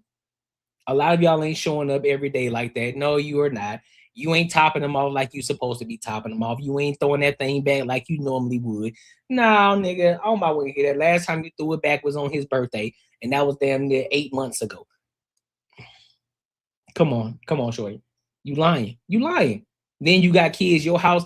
You got more. If you got more than 2 kids, if you got more than 1 kid, to be honest with you, your house ain't always clean. So I know you lying. The house ain't always clean. Mind you, and nobody's saying it's filthy, you got roaches, but you know what I'm saying, you got little things all over the floor like toys and shit like that, right? So you cleaning up from time to time. I'm pretty sure this nigga's helping too. He's helping where he can. He's helping washing the dishes because most niggas, they actually do help wash the dishes from time to time because he's like, all right, bro, she over there cleaning up, you know what I'm saying? Let me get up and let me go do something. Let me go wash the dishes. You're gonna help out a little bit. Boom, I'm gonna go do that. If it's more than 1 kid, guess what? He taking care of the kids too. You ain't only doing that. Why y'all always acting like y'all out here doing this shit by y'all fucking self when y'all in the house? As if y'all stay at home moms. Stop acting like that. Stop acting like that. You do it because you enjoy doing it. You do it, enjoy doing it. And a lot of times y'all motherfuckers just be doing it just so that way you can keep score. You do it so you can keep score. Oh, I'm always doing this. You ain't do. Really? Really? Because see, now we thinking with solutions. Okay, so you telling me that you gotta cook every day. I never told you had to cook every day. I just told you to make enough food so that way I got lunch. I got lunch to take tomorrow. And then that way you ain't gotta keep cooking and we ain't gotta spend a lot of money. Just make enough leftovers, make enough so that way we can have leftovers tomorrow and I can take some for lunch too. So you ain't gotta cook every day. I'm looking out for you so you ain't gotta worry about slaving over the fucking stove. Or guess what? You can wash the dishes while you cook. So therefore, when you get done cooking, the dishes are clean and washed, so you ain't got to worry about it. So maybe once we get done eating, you only maybe have 1 or 2 dishes instead of a pile of fucking dishes.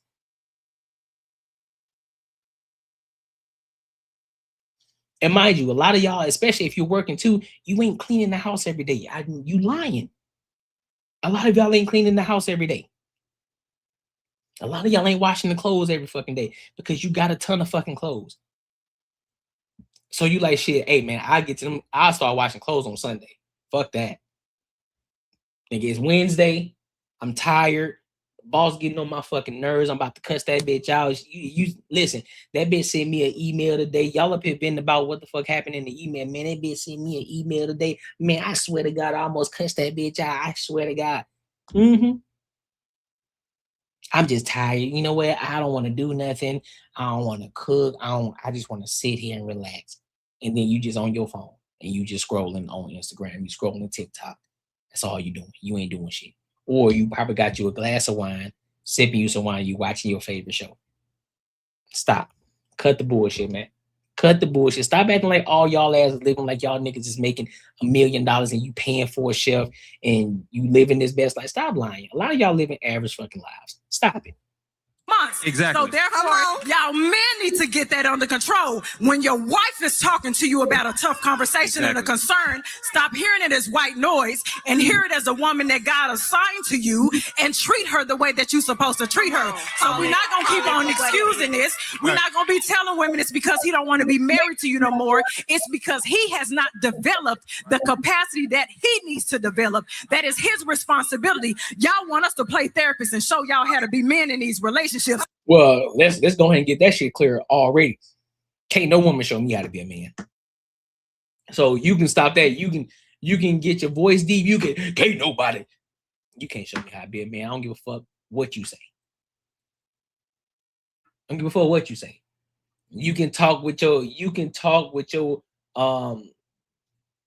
deep voice. You can talk with all of it. You can go in, you can talk like Viola Davis, nigga. You can talk like Harriet Tubman. For all of I give a fuck.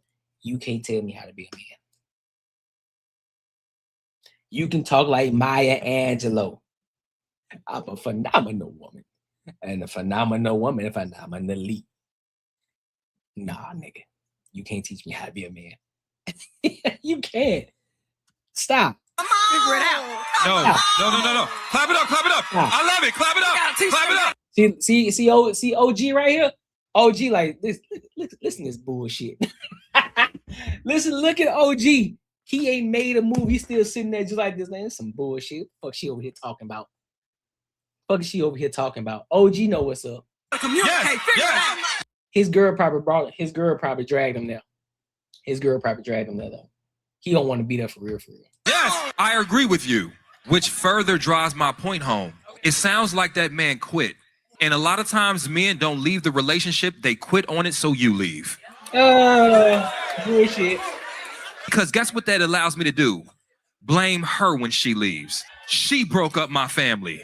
She took the kids. She this and she that. I get to not be the bad guy because I made you leave because I quit. I stopped fighting. I stopped trying. I stopped arguing. I stopped communicating. I didn't want to go to therapy. I went to the basement and I waited for you to get fed up enough to leave me. Because when you leave me, I get to cry to my friends and say, she don't understand me. It's not a safe space. And it gives me that sympathy card. I'm telling you, Well, that sound like a nigga who ain't got shit, who ain't running his household. That's what it sound like to me. Because if you gotta go to your homeboys to cry niggas, like, hey man, listen, this is what we finna do. We finna make some. And here's the thing: you gotta go on that bitch and don't care if she get upset at this point in time. You gotta say what you gotta say. You gotta be a man in this relationship. Like, hey man, listen, this is what we finna start doing. First of all, I'm gonna need you to watch your tone and lower your fucking voice when you talk to me. I don't give a fuck if you make it, because I want to make sure we're having a honest, real conversation, right? There are some women who make good money, and a lot of y'all are going 50-50, even though I don't believe in the whole 50-50 thing, right?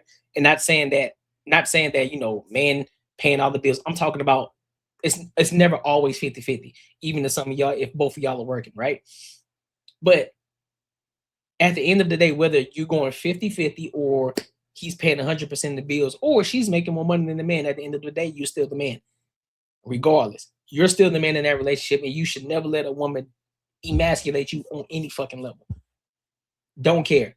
Don't care how you feel internally. Don't care like, damn, bro, she make more money than me, bro. I don't even feel like a man. I don't give a fuck, nigga. You better keep your head fucking high, poke your fucking chest out, and be a fucking man.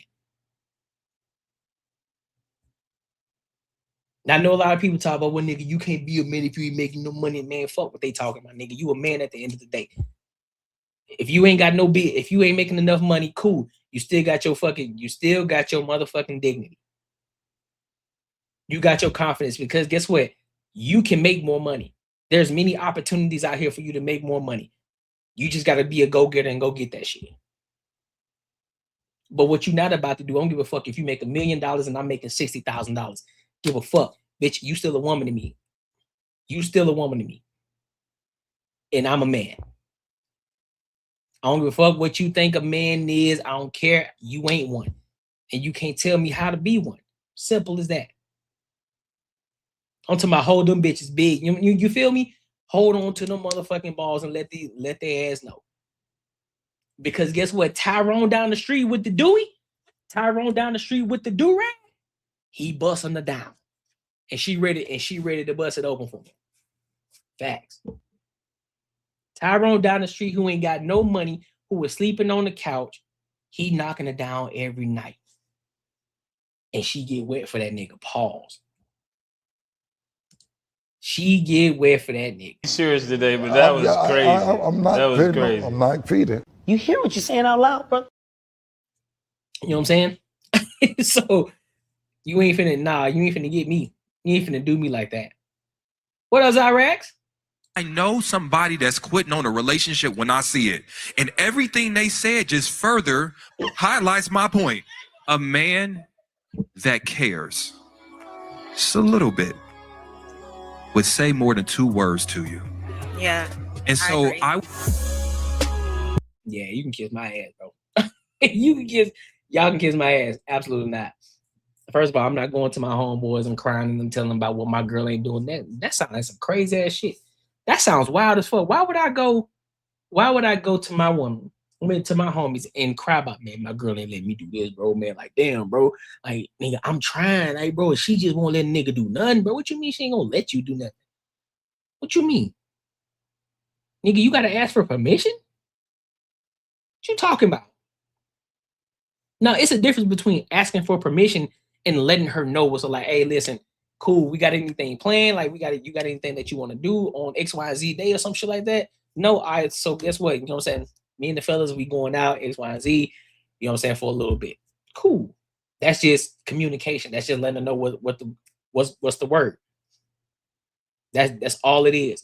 But what you're not about to do is say, hey, baby, is it okay? Is it okay if I go out? You know what I'm saying? Is it okay if I go out on Friday? Like, nah, my nigga, we ain't doing that. We not doing that. And this ain't no whole misogynistic talk. It's just what it's like, nah, I'm a grown man, but I am understanding enough and I am grown man enough to communicate this information to you, let you know that I'm finna do this, but I'm making sure I'm checking in to make sure that you didn't have anything planned, because I don't know if you had anything up your sleeve or something that you may have wanted to do. And if so, I can just reschedule, because I believe, I also believe in, being fair as well and compromise. I was like, all right, cool. You already had this plan. I bet. So, hey, fellas, listen, Shorty already had some plan. She already had some pre-planned, dog. So we're going to go do that. But listen, we can reschedule. We can schedule for next Friday, though. So I can already, so we can already put it on the schedule. That's why you should always have a schedule, right? Put the shit on the schedule and we good for next Friday. Cool? 9 times out of 10, the fellas like, all right, bet, let's do that then. And a lot of times niggas like, shit, nigga, I would have preferred next Friday any fucking way. Cause shit, I got that new check coming in, taxes coming in, shit, yeah, bet, yeah, let's do next Friday. I prefer next Friday anyway. Easy work. So, yeah, but make sure you like, comment, and subscribe for the algorithm. And make sure you hit the bell notification. Let's read some of these super chats, dog. Yeah, you right, man. Making money is me, man. 10 years, me and you gonna have matching Benzes. 10 years? Think more like 10 days, man. 10 days. Shout out to Zyrex for the $3. I appreciate you. Appreciate you showing love to the platform. You know what I'm saying? You always showing love. I appreciate you. Shout out to Snow Bunny Bag Chaser. She said, Zyrex, I'm going to match you. I'm going to match your energy. You throwing 3, I'm throwing 3. What we doing? Shout out to y'all, man. Y'all showing love today. I fucks with it. I fucks with it. I'm going to call JB not in a minute, though. No, I'm just fucking with you, dog. 10 days, baby. 10 days. Facts. 5 round 10. Which I know about Paid in Full. Listen, I need to watch that movie again. I don't know about y'all, but listen, let me ask y'all a question, fellas. Do y'all get inspired by the drug dealing movies?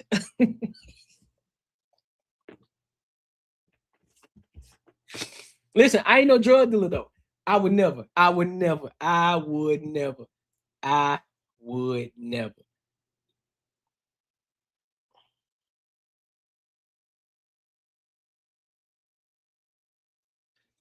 I'm just saying, do y'all ever get inspired? Do y'all ever get inspired by, you know what I'm saying, by these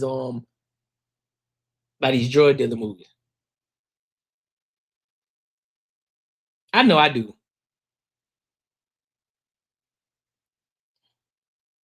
You know, like let me see, like Scarface, Paid in Full. What was the other movie? What was the other one that I just watched recently? I just watched it recently. I just watched this.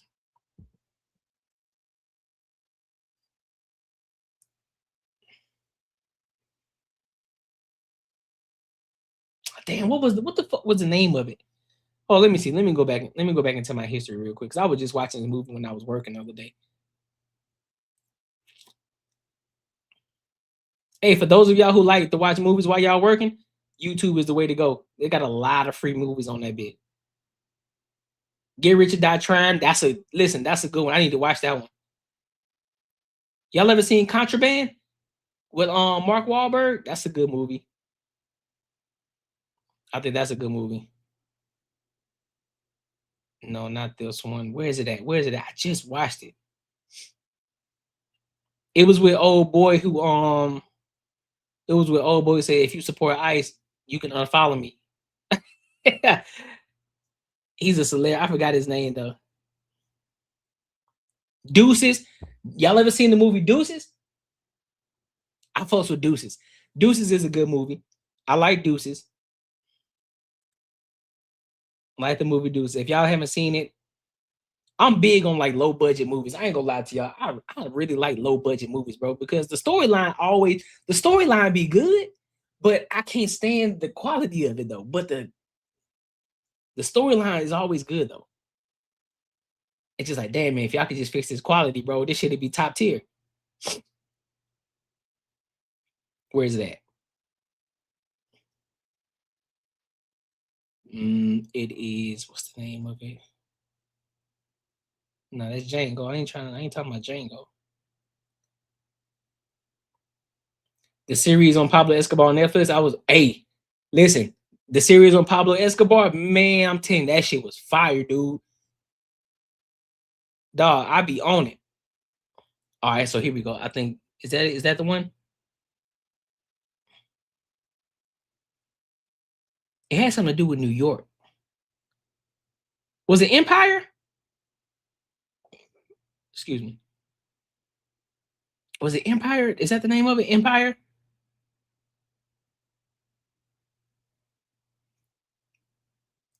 I watched the full mob crime with Frank Nitti. It's a 1988 movie. That was good. I watched Hoodlum with Lawrence Fishburne. That was a good one. Oh, King of New York to a Dead Man Walking. That was a good one.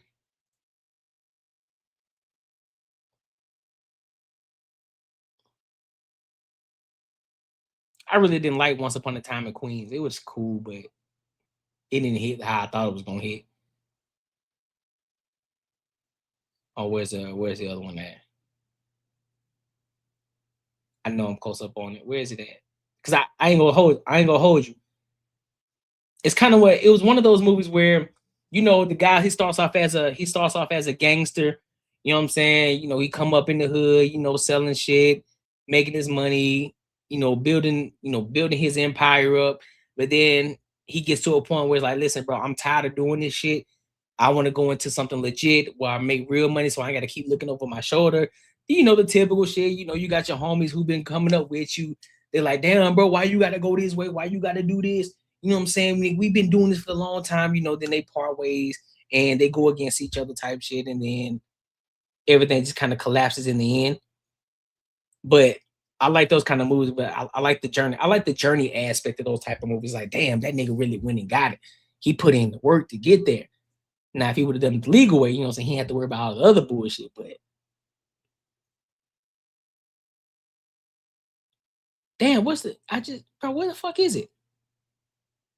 It's been that long since I watched it. I think it's Empire, though. I think the name of the movie is Empire, though. Oh, here we I think no, that's Gotti.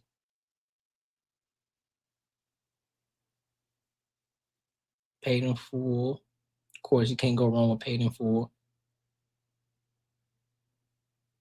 Can't go wrong with Scarface. If he did it the legal way, he would be a nobody. I know, and that's the thing too. I think that's also another thing too. When a lot of those cats, they want to have the fame and the money. You know, they want to be known in the city. They want to be the top dog in the city. It's like, nigga, I'm him. It's that level of power. It's that level of motherfuckers being scared of, like, hey, oh, you know who that is, bro? That's X, Y, and Z. That's him, bro. Nah, bro, you can't fuck with him. They want that type of shit too. So, but here's the thing: you can still have that kind of power too if you do it the legal way. It's just the issue is it's just slower. I'll give you an example. You know, y'all know how I like using myself as an example. It's like me, the way that I'm growing my platform. I'm not being extremely messy when I talk about shit. I may do it a couple of times, but that's not the main aspect of my shit and what I'm doing. All right. So it's not going to be based off of just being messy. Right. I like to be versatile. I like to talk about other different topics. Right. We like to laugh. We like to have fun. And so with that, because let's be real, I'm a nobody at this point. Nobody knows who Courtney Edgar is, but that's why we're building this platform. That's why we're building. That's why we're growing. Eventually, people going to know who the fuck I am, but it's going to be the authenticity of the growth and the build. So now I'm able to move how I want to. I'll be able to say shit like, bro, you can't remove me from shit, because the community that I've built for myself, these people authentically rock with me. They don't rock with me because they only want to hear me for bullshit that I talk about. It's because they having real conversations. It's because I interact with the chat. It's because we really kicking it and they know who I am. And then the people that really see me, like Jay Ben, we kicked it in person. You already know I'm the same person on this platform as I am in person. You already know what it is.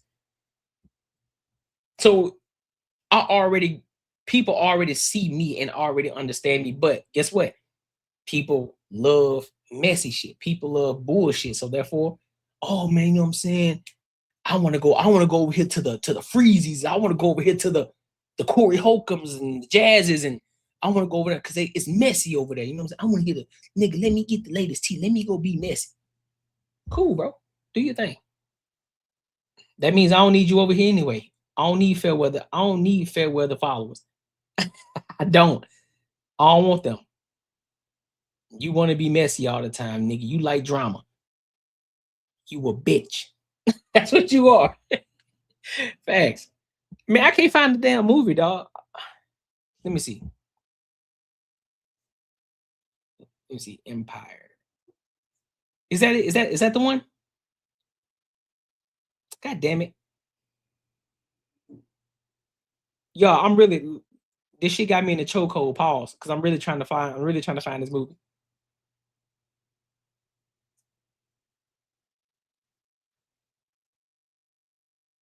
Yo, y'all ever seen Limitless? I like that movie, Limitless. Limitless is a good movie. I like that. Yeah, that's the name of it. It's called Empire. That's the name of it. It's called Empire with John. But I do not know how to say his last name. John Leguizamo. Yeah, but he's on Empire. That's the name. It was a 2002 movie. 2002 movie. That was a good movie too. That was a good movie too. All right, so let me go ahead and read some more of these super chats before we move on to the next topic. Shout out to my dog Fi Brown. Showing love with a 20 ball. He says, my dog, great stream. Hey man, I appreciate you, homie.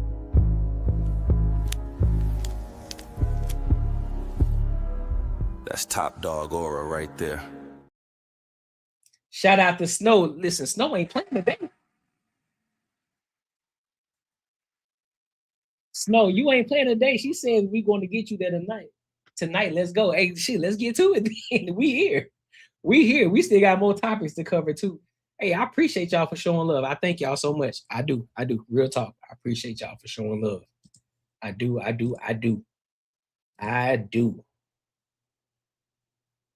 Yeah. Limits. Yeah, the pill. Yeah. The one with the pill. It does. Hold on, I miss some chats.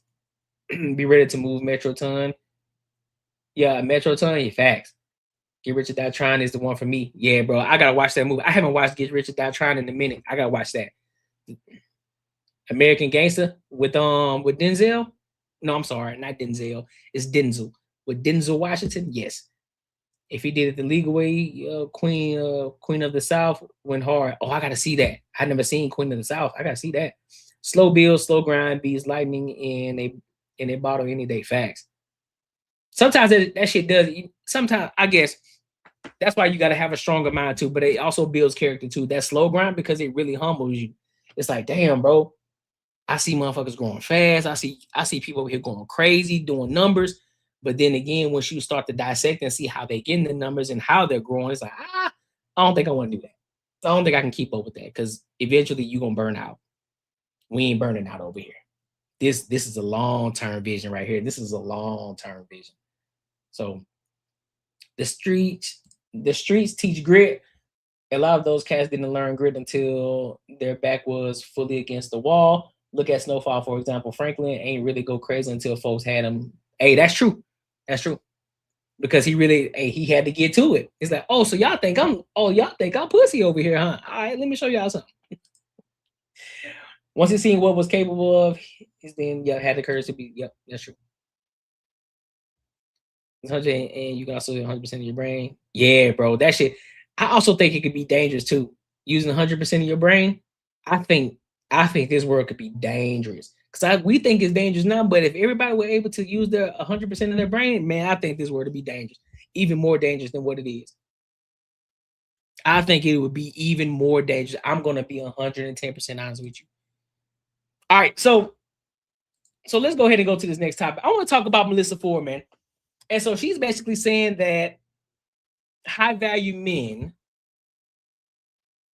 fucked her up. She's saying high-value men is what fucked her up, right? And so I want to get into this and get the context of what she's talking about, and then I'll give my thoughts and opinions on it. All right, so let's go ahead and rock out.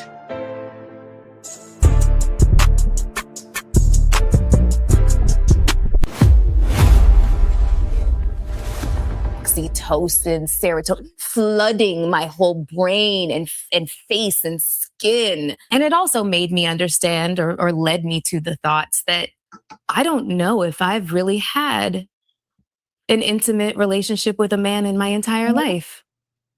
Would you say that, like, I don't know much about your background. You talked to me a little bit about the home that you grew up in and walking up those steps in the part of Toronto that you were in, but we're all materialistic and we live in a capitalist society. Yeah. But would you say that you identified with being materialistic? I mean, I think that there was a point in time where, money started to come in. So now I could afford things that I had never even dreamed of affording before.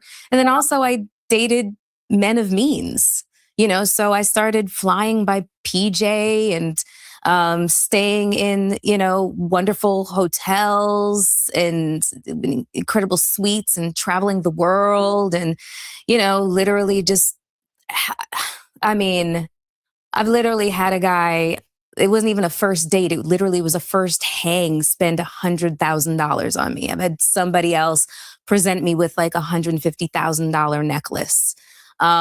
This is the initial presentation. Wow. I'm like, that's crazy, but I'll take it.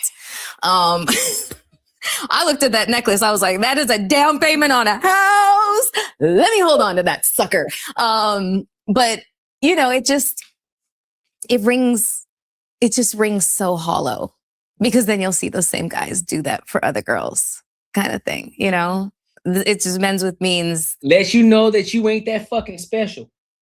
Just niggas with money, they just blowing it just to be blowing it. You thought you was some bad bitch. You thought you was the one and only. You thought you was all that in the bag of chips. And next thing you know, come to find out, that same dude who was giving you some expensive gifts, he doing it with another chick. So you ain't as dope and as special as you think you are. That's nothing to them, So it's not intimacy. It's not even because they really like you. It's just very transactional. This business, this industry is extraordinarily transactional. So, yeah. So it makes sense that being of that culture, you don't get to actually feel and experience what intimacy genuinely is. No. Do you know how intoxicating it is to have the world cheering for your relationship while you're still in the honeymoon phase? You feel literally drunk in love. That's what it feels like. Who did you experience that with? I don't want to admit it. Okay. The first person that I experienced that with, his name is Osi Umenyiora. He was a defensive end for the Giants, 2-time Super Bowl champion, future Hall of Famer. Why y'all always got to put people's name out there, bro? Like, man, this is what I'm talking about, loyalty, bro. Shorty, why are you putting people's name out? I'm a huge fan. Listen, I'm a huge fan. Tell your story, but bro, leave other people's name out of it, dog. You don't got to put everybody's name out there. You don't got to say their name. Keep them away. Keep them out of it, dog. Keep them out of it. But his name is X, Y, and Z. How are you saying their name? They live in their best. They live in their life over there, doing what they're doing over there on the other side of the fence. They doing what they're doing. Why are you mentioning these people's name, bro? Talk too fucking much. Yeah, that's the first person. I hesitate to use the word soulmate, but boy, did we make sense to each other. Boy, could we read each other's, Scorpios. We could read each other's minds. I predicted his whole life. His Super Bowl wins, everything. We were so simple. We were really. What the fuck she just say? Read each other's minds. I predicted his whole life. His Super Bowl wins, everything. And you shut the fuck up. Huh? We were so simple. We were really simple people, just really, really visible and famous. Our favorite thing to do was to eat ribs in bed and watch, binge watch TV. You know what I mean? First of all, gross. Second of all, cute. I mean, I love ribs. That was our famous thing. We go to the local movie theater. We were really, really, really regular, but it was short-lived. The intoxicating nature of everybody cheering for us, because then the jealousy of others set in, and then, locker room talk and whatnot. And that had a catastrophic effect on us. He was so young. I was young, but he was younger. I was 30, he was 25. So, oh, she out here fucking with them young guns, huh? Well, that would have been a dude, though.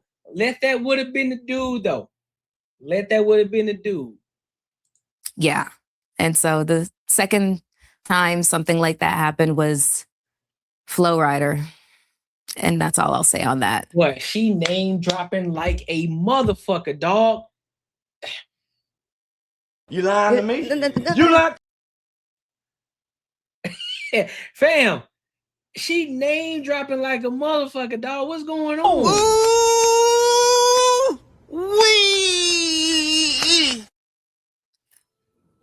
I said it's fine. He took the permission. I said it. The phone You have rings. no idea. Like I literally like No, it's pew, PR.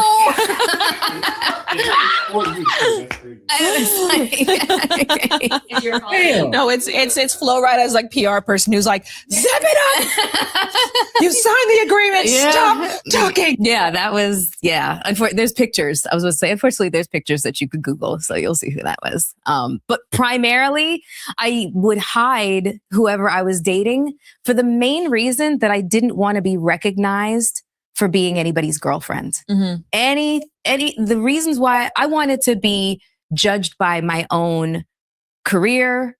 You want to be judged.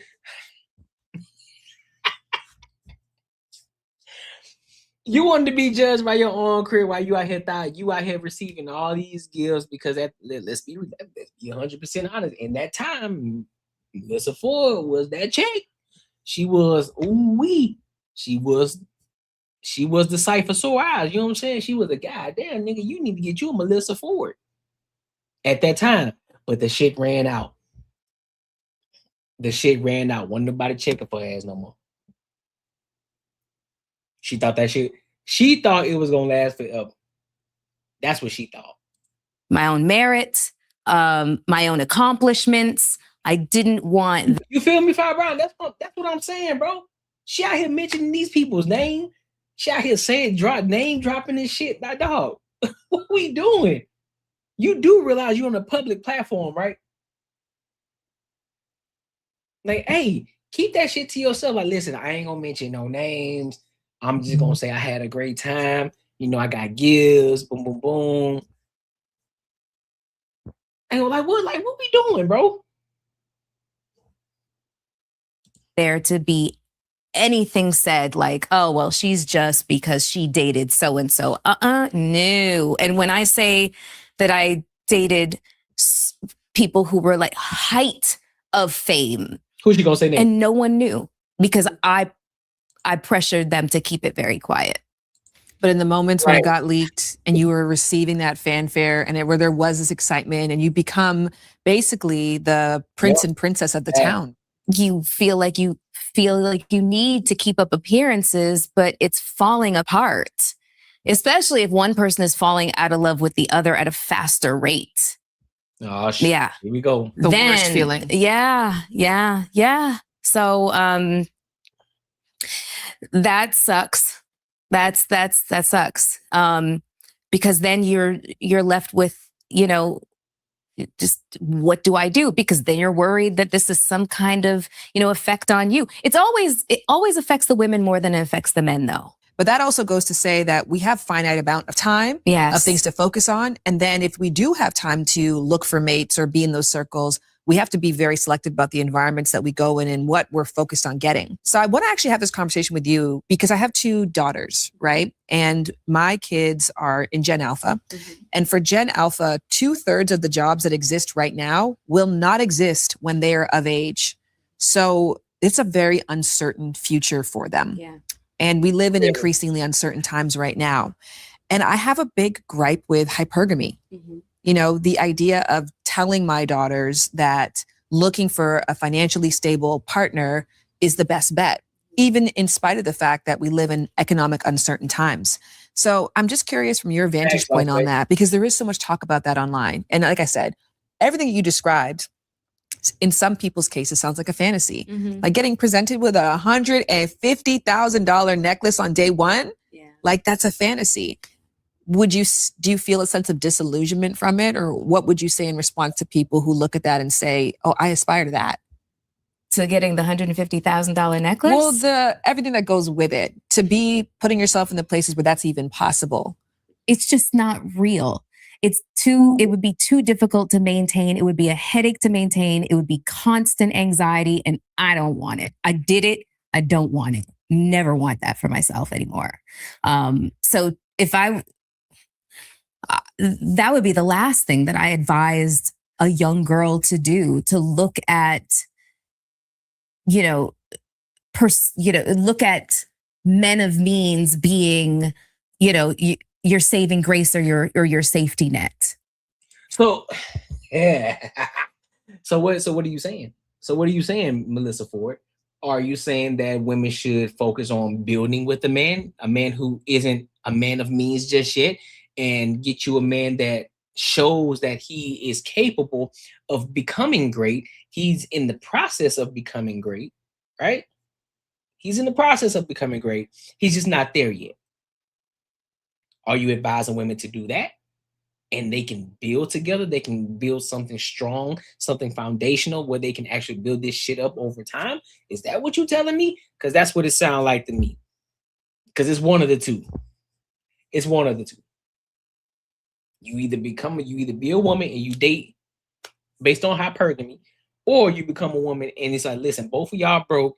You get with this man that's showing this what's the word I'm looking for?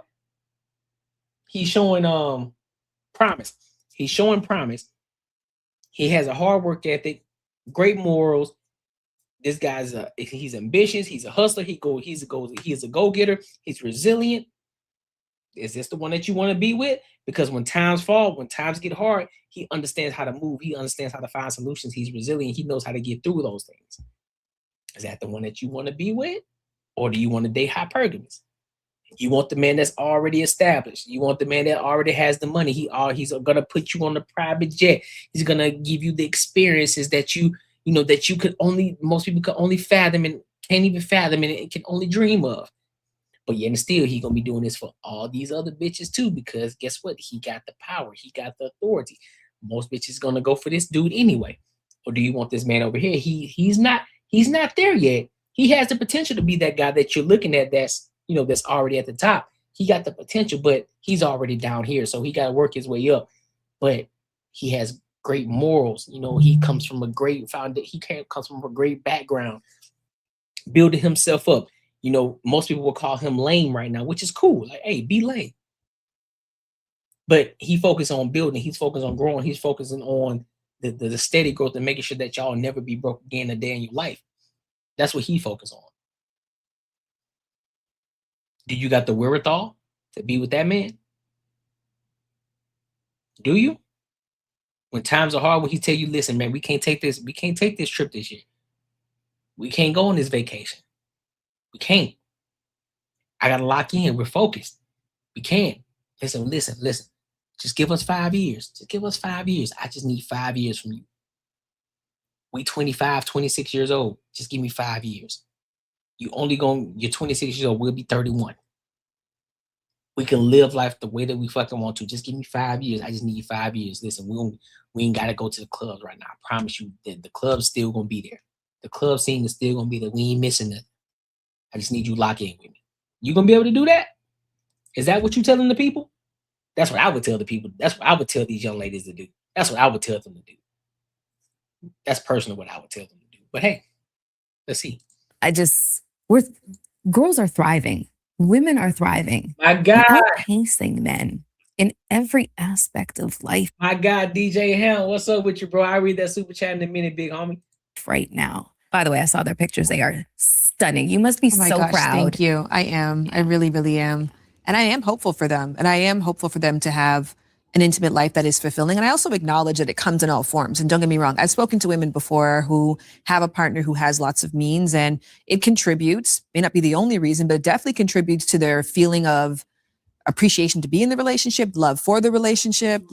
And don't let me say that being like all rich men are pieces of shit. That is definitely not what I'm saying. Yeah. However, I've dated enough of them that there is a consistency. I call it rich man syndrome. And you know what rich man syndrome looks like? What? Somebody got to get that.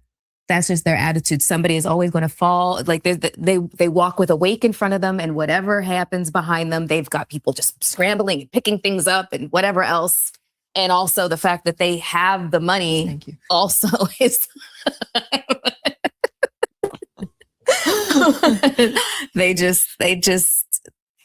They walk with the attitude and the bravado that they are the breadwinner. And they're the ones that are affording you this luxurious life. I mean, can you blame them though? No, look, let's be real. Let's be real. Can you blame them though? Especially if they are somebody who worked to get there to that point, right? You got every right to be confident. Now again, you can't be snobbish. You can't be an asshole, right? I get it. But at some point, you got to walk with a level of confidence. Like, hey, man, I had my time. I had my time where I had to do the grunt of the work. I had my time where I had to do the bullshit. I had my time where I had to do that.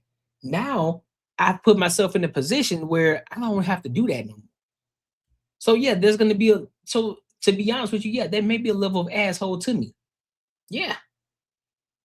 I may be a dick in certain aspects because I've gone through the bullshit. I had the resiliency to get there. So therefore, yes, I'm gonna have a certain aura about me that's gonna say asshole. Right. Yes. Because I'm just like Franklin is no.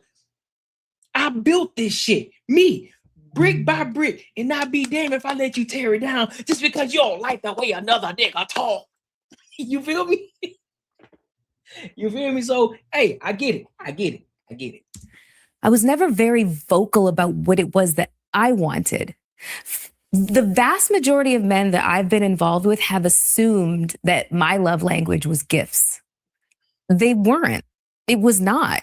It's like, okay, well, I'm not going to slap a gift horse in the mouth, but that's not my love language. That's not the primary one. The primary one is quality time. And then, right, physical touch, and those were the quality time was the one thing that I could never really get. But I always felt like I was asking for too much. Yeah. Well, yeah, you got a man of means. You think this nigga just got money? You think he don't have to work? You think just because he got the money now that he ain't gonna want to work? He been working. These niggas work. That's why it's easier for them to give you the gifts, because that doesn't take memory. That doesn't take memory power. That doesn't take any of that. It's just, hey man, listen, man, go and get her this, this Louis V bag, go and get her this Prada bag, send it to her. It ain't shit for me. I can tax write off type shit. Cool. She gonna love the shit anyway. She ain't never had it before. Go and buy the most expensive necklace, most expensive bracelet, expensive earrings. She gonna love that shit. Boom. We good. You know what I'm saying? Let her know I was thinking about her. Time? Nah, you ain't gonna get that. You ain't gonna get that. You ain't gonna get that. And that's the trade-off you're gonna get when you get a man that's high value. When you get a man that's already up at that level. Y'all think these niggas just out here going on trips and taking flights and just out here partying all the fucking time? Man, these niggas is working. These niggas are working. That's why they love bomb so hard. That's why they always giving you gifts. Boom, I'm gonna give you gifts because I don't have the time for it. So my trade-off is gifts. I'm gonna give you these gifts. I'm gonna throw you these gifts over here. I ain't got time to spend time with you. I don't. I got this thing going over here. I get calls over here about this business because I got multiple business. Guess what? You wanted a man that's a hustler, right? You wanted an ambitious man, right? You wanted a man who makes tons of money. You want a multi-millionaire. But guess what? Those multi-millionaires, they're always on the go. He ain't gonna be able to sit on the couch and kick his feet up with you. He ain't gonna be able to do that. He won't be able to not be on his phone. He won't be able to not be on his laptop. He won't not be able to just kick it for a whole weekend. He may not be able to do that. He may not be able to go on a vacation trip with you and not work. He may go on a vacation trip with you, but guess what? 70% of the time he working. He got to make sure things are afloat. He got to make sure things are running. He got to make sure everything is continuously running like a well-oiled machine. But this is what you asked for. So again, I ask you, ladies, is that what you truly want? Is that what you truly want? Because don't be fooled by Instagram. Don't be fooled by TikTok. When you see a lot of these individuals out this bitch taking flights or so-called flights and taking these trips when they kicking with their husbands and shit. Oh, I live the balanced life. Ain't no such thing, bro. Ain't no such thing. I've learned that. Because I've been in a position before where I was thinking like, oh man, I want to live the balanced life. I want to be able to be a multi-millionaire, make passive income, and then be able to kick it with the family. We kick it on the weekends and shit like that, not work. Man, listen, bro, you're going to continue to keep working. You're going to have to keep on working, bro. You're going to have to grind in order to be in the positions that you want to be in. It is what it is. And if you got a shorty that understands that, hey, keep her.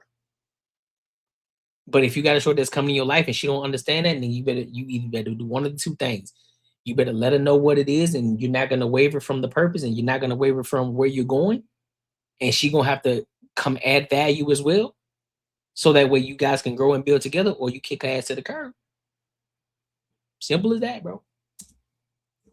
Real talk. Yeah. And that's where I had to, do a lot of internal work, understanding standards, boundaries, how it all relates to my sense of self-esteem, or lack thereof at different times. I for a long time, I lacked a lot of self-esteem. Thankfully, that our attitude is going out the window, kind of really love that Vogue article. Is it embarrassing to have a boyfriend these days? I've been on this time. Right. I've been saying, don't post me. Right. I am a pioneer on many, many things. But yeah, no, I've definitely had the whole can't keep a man, what's wrong with you? You see, you seem so perfect, so something must be wrong with you kind of thing. And it's just like, okay, whatever. Well, there's an element to luck of it, which we have to acknowledge in anything in life, right? Like, I always remember this article I read about Zac Efron saying when people have praised him for the High School Musical thing or for his acting career, he's like, I want you to know that when I walked in the audition room, there was 70 other people who looked identical to me. Mm-hmm. For some reason, somehow, some lucky break, maybe I reminded someone a little more of their nephew, or I made a joke that hit with someone because they just ate that food that day, whatever it was. There was some lucky break that happened. It has nothing to do with talent or merit or anything else. Very true. I was there for the opportunity. I got a lucky break. And that applies to love or anything else. I agree. You walk into the deli store, you go to the grocery store, like you fall in love, or you have to have the chance meeting, and then plus the availability. There's a lot of things that play to make it so finding your person is extremely hard. I actually love, what was that girl from I disagree. I don't think it's hard to find a chick that's willing to rock with you. I personally don't think so. Because if you already know what you want, right? If you already understand and know what you want, the things that you aren't going to tolerate, I don't think it's hard, bro. I think it's a lot of people that are so afraid of being alone. So any sign, or they never understood what it means to actually be loved, to actually be taken care of, because guess what? A lot of them don't have both of their parents in the household, and they get treated like shit. So therefore, any little small thing, they automatically think that that's their person. I don't think it's hard, bro. I don't. And I think that even if you don't find the first right person, I think that you can also find the second right person and the third right person. I do believe that. So it could, because you're in different stages in your life. You know what I'm saying? You made the person that's for you in your 20s, something may not have worked because you may have been too immature, but she could have been the right person for you. Then you in your 30s, you find this another chick, but she may not be the right person for you. Then in the 40s, you find it, but each one of those times that was the right person for you, and could have been the person that you should have been with your entire life, right? Because everybody grows, everybody can change, everybody can adapt. And everybody can then become the person. You can mold the person to become the person for you. That's what I think. I do. Yeah, that's what I'm saying. Like, it can be stressful, but I don't think it's hard though. Because I think the issue is a lot of these women, they make it hard, right? They make it hard for themselves. And so then it then becomes the men's fault. Because that's what we're gonna watch Pop the Balloon later. It's gonna be a prime example. We're going to watch Pop the Balloon in a little bit. And we're going to see the prime examples of what we're talking about, right? Why they make shit so fucking hard. Harry Potter's name. Emma Watson. Yeah. In an interview about that, she was asked that question too. Like, I don't get it. You're everyone's dream girl. Yeah. She was most beautiful woman alive at one point. And how are you still single? And she's like, how entitled are you all? Why do you think this is such a miracle thing to be a person, to find yourself, to love yourself, and to find somebody else who loves themselves, who you love being with, who amplifies your life? You happen to amplify theirs, and you want the same thing, live in the same town, your friends and family get along, like all of the variables that take place to make that happen. Why do we all feel like everybody should just have that? Because they're everything that you just named, because y'all want everything to be perfect. That's the problem. Everything is not going to be perfect, bro. Just because y'all want everybody to check off 100% of the fucking box, bro. That's y'all fucking problem. That's y'all fucking problem. You want this nigga to be perfect. Everything. Oh, he got to say the right word. He got to be just the perfect height. He got to say just the perfect thing. He got to drive the perfect car, perfect house, perfect job. His family has to be perfect. They have to love me. He has to love me. He has to be crazy about me. He can't have a bulldog, but he got to have a Yorkie. Like all this other bull, all these factors that don't make no fucking sense, that don't matter at all. All of these things that are changing, that are fleeting and changing. Y'all want everything to be fucking perfect. 9 times out of 10, you already done had a conversation. You already done met this nigga, man. But because, oh, he had the wrong shoes on. Oh, you like Adidas, but he had on Nikes this day. The fuck are you talking about? Oh, I ain't like that plaid shirt he had on. If he would have had a striped shirt on, I would have been all go. What are you talking about? Oh, because I'm a person, I don't like to drink. So, but he drinks, and so I got a history of, my father being an abusive man. This nigga had 1 drink. 1. And he said, listen, bro, that was my limit. I only had 1 drink. I'm good. I don't normally drink past 1. No, I don't like a person that drinks because, I'm traumatized because my father, he used to drink 10, 12 drinks every single day. Well, bitch, I ain't your father. I said I had 1 drink and that was it. That was my limit. What are you talking about? And there's so many different variables. Like y'all got all these fucking variables in order for you to be in a relationship with somebody. Shit used to be even more simple back in the day. It used to be more simple back in the day. But y'all doing too much. This is why when we ask, like, shorty, you too fucking fine to not be in a relationship. Why the fuck are you single?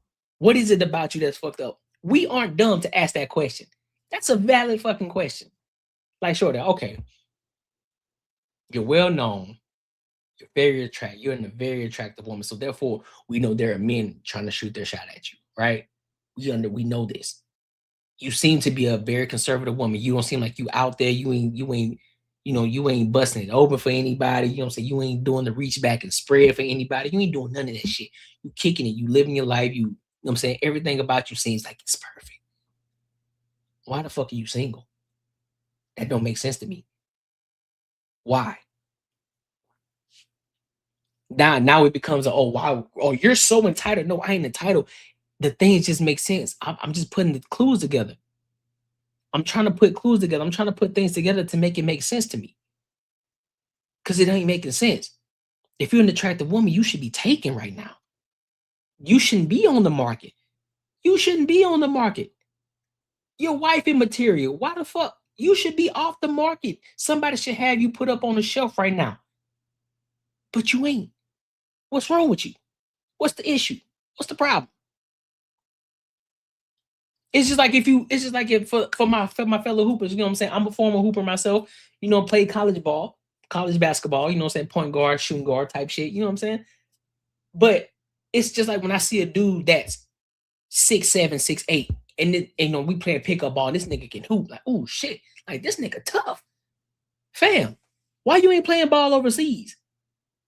Why you ain't playing ball, you know what I'm saying? Why you ain't take a chance in the NBA or some shit like that? Man, you know what I'm saying? It's just the system, bro. Nah, nigga, what's wrong with you, bro? What happened? 9 times out of 10 is because this nigga can't get his shit together. He out here fucking with the wrong type of people. Or he probably pulled some shit. He probably tore an ACL, MCL. So he a liability. This nigga injury prone like Anthony Davis. He ain't focused. Anything like something. There's something wrong. Like there's something deeper. It ain't just, oh, nigga. It just, y'all niggas so entitled. Why y'all think because I'm 6'7", I need to be playing ball? Because nigga, You have a God-given talent. You have an ability that most people would dream to fucking have. Most people would love to fucking have. You got little kids right now wishing they could be fucking 6'7" to go play ball overseas, to make money, to do something that they enjoy fucking doing. And you telling me that I'm entitled because I'm asking you why the fuck you ain't overseas playing ball, making a lot of fucking money doing it, to do something that you love to fucking do, that other people would fucking give their whole entire life to fucking do. And you ain't telling me I'm entitled. This is the same shit that I'm here. Like, shorty, you're beautiful. Most women will want to be naturally fucking beautiful. You have the opportunity. You got the pick of the fucking lid. You can have any fucking man that you want to have. You're a conservative woman. You ain't not here busting up for anybody. You ain't married. The fuck are you talking about? It don't make sense to me, dog. I never did. I've always felt like people who found their person and they just work, they like as well as love. Because that's, to me, like is more important than love. Because there's a thin line between love and hate, but like equals respect. You know what I mean? And I've always looked at people who have like found their person and just found their soul's counterpart, if you will. I've always found them to be so lucky because it's really like a lottery. You know what I mean? And I just don't see anybody out there that I really would love to sleep with. Like, Who said, because ain't nobody out there trying to sleep with you. No, all right, let me rephrase. Hold up. Let me rephrase that. That nigga crazy. Let me rephrase. I'm pretty sure there's a man out there who's still trying to bust that open, right? But I'm pretty sure she got a long track record of niggas that she probably didn't fucked around with, or there are rumors about niggas that she fucked around with. So, but I'm pretty sure there's still niggas out there who's still trying to knock that open, right? And she at this point where niggas probably ain't gonna take her serious, so they only want that. And so that's why she probably like, oh well, there's a long. I'm not out here just to fuck nobody. Yeah, that's cool. It sounds good, but your reputation is already fucked up. That's why ain't nobody checking for you. So now you're in this state of I'm okay, but truly you really ain't, because you wish you had your person that you can really claim as your person. That man that you want to marry, that you want to spend the rest of your day, rest of your life with. I don't believe you, Melissa Ford. I'm gonna be 110% honest with you. I don't believe you. I think you're yearning on the inside. I think you're fucking going crazy on the inside that you don't have a man that actually wants you and that actually wants to marry you, that actually wants to take you down as his chick. I personally believe that on the inside you're screaming. You're screaming. I do. But because that beauty, it can be a gift and a curse if you don't use it properly. You had the baddest, one of the baddest women out this bitch at one point in time. One of the baddest. Every nigga was trying to get the piece of you. Every nigga wish they had a hand on you. But I think it got to your head. It was too easy for you. You're like, well, shit, ain't no reason for me to get locked down, to get put up on the shelf, because I got so many men coming every which way, and you thought it was gonna last forever. And boom, reality hit you. Now you trying to cope. Now you coping. This is what coping looks like. But hey, it be what it is, bro. Make sure you like, comment, and subscribe for the algorithm, and make sure you hit the bell notification. Let me get some of it. Let me read the super chats real quick. Let me read the super chats. Shout out. Well, hold up. I gotta play my shit. You know what I'm saying? Yeah, you right, man. Making money is me, man. 10 years, me and you gonna have matching Benzes. 10 years?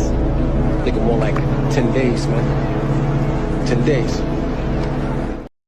Shout out to my dog, DJ Hemp.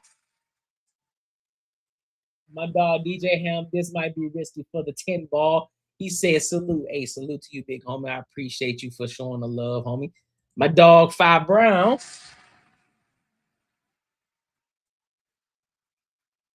He says, so she wants a rich dude with a bunch of free time. Yeah, right. Melissa Ford is the living example of the husband story. The husband store story. That's what I'm saying. Exactly, bro. That's the living example, bro.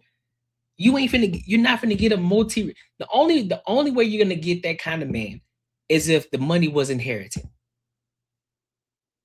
It was inherited. That's the only way you're gonna find that type of dude. And 9 times out of 10, they pieces of shit anyway, and they're gonna lose all the money because they just fucking off the money. They ain't really trying to grow and continue the legacy. They're gonna fuck off all the money, they're gonna blow it on cocaine and bitches and all stupid shit, gambling. They just blowing money. They ain't trying to build a legacy. That's all they doing. And they end up being pieces of shit and they end up going broke anyway. But the ones who out there getting it out the mud, the ones who had to build that shit from the ground up, they working, bro. They don't got that much free time on their hands. But that's what y'all say y'all want. But then when you get it, you can't handle it. And guess what happens? Y'all end up getting divorced. Oh, well, he just wasn't there for me. You know, he wasn't there all the time. Well, that's what you wanted. This nigga working. That's what comes with it. That's what comes with it. And you got to be able to take that. Shit crazy, bro. Shit crazy here. Let me read some of these chat. Let me read some of these comments too. Read some of the comments real quick before we move on to the next topic. Oh, where we at? Oh, there she goes. She says, Fairy says you can't be passed around and keep your self-worth. That's facts. It's not hard to be, it's not hard, but it is stressful. Yep, true. Fairy said most people set their standards so high, but leave their expectations so low. So since they found the low expectation before the standard, they think everyone is trash. Yep, exactly. She says, I have birds, and most dudes I've met don't like birds. I would not get rid of my birds. I've had them 13 years longer than most friendships. Hey, that's cool. I don't know why people are tripping off of birds. They in cages anyway. She priced herself out the game. Yep. If you 30 plus and you fine, you've been fine for a while. Now you still ain't got it. You ain't get it right. At night, not lasting. Hey, for real though. Yeah, that's what I'm saying, bro. He's not focused. Facts. First one to know it's raining and can't dunk. Hey, that's a new. I ain't heard that one before. Said the first one to know it's raining. So I had 2 homies like that. Couldn't keep their grades up. Too many holes. Yep. We all know some cats like that who was like top dogs, but they just couldn't get that shit together in the classroom. They couldn't get their grades up. They were too busy fucking around. Fucking off. Red Pill says, watch her monologue on how she's messed up her 4 main relationships. God punished her for how she did the first guy. Yep, I saw that. Yeah, I saw that when she did her little story time on her YouTube platform. I saw that shit. I said, well, you the problem, shorty. You the problem. It ain't the men, it's you. Ain't nobody checking for you anymore, Melissa. She really thinks, she really thinks it's 1998. She do. Fair says she has a reputation and it's all bad. Facts. She probably a whole headache in real life. Yep, I agree. The old biscuits, we want fresh biscuits. Yep. Her best bet is joining a harem of wives or something. Yeah, she gonna have to do something. She gonna have to switch it up. Whatever she got going, she gotta switch it up, dog. Let's see. Red Pill says she is a poster child for what 7% of women in America are going to look like at her. Yep. Mm-hmm. If they keep moving with her mindset, yep, absolutely. Lost Away says wives and cats. Red Pill says she got a vending machine with toys, kitty litter, and concentrated wine powder. He said birds is crazy. Yep, Fugary, yep, boxolitis. Yep, that's exactly what it is. Boxolitis. 1000% boxolitis. It makes no sense to me at all. All right, so let me see. Do I want to go to this one? All right, so this is what we're gonna do, y'all. This is what we're gonna do. I'm gonna talk a little bit about money first, and then we're gonna do pop the balloon after. All right, we'll do pop the balloon. We'll finish the show off with pop the balloon. But I'm gonna talk about Cameron Brink real quick, and with the WNBA and everything. So we're gonna talk about Cameron Brink first. I'm gonna spend about 10, 15 minutes on it, and then we'll finish off with pop the balloon. All right. So let's do that. Let's do that. Because I think it's important. You know, I do think it's important. And then also Cameron Killer Cam, he talked about he gave her some pushback a little bit. So I'm gonna play both of those videos. So let's go ahead and rock out.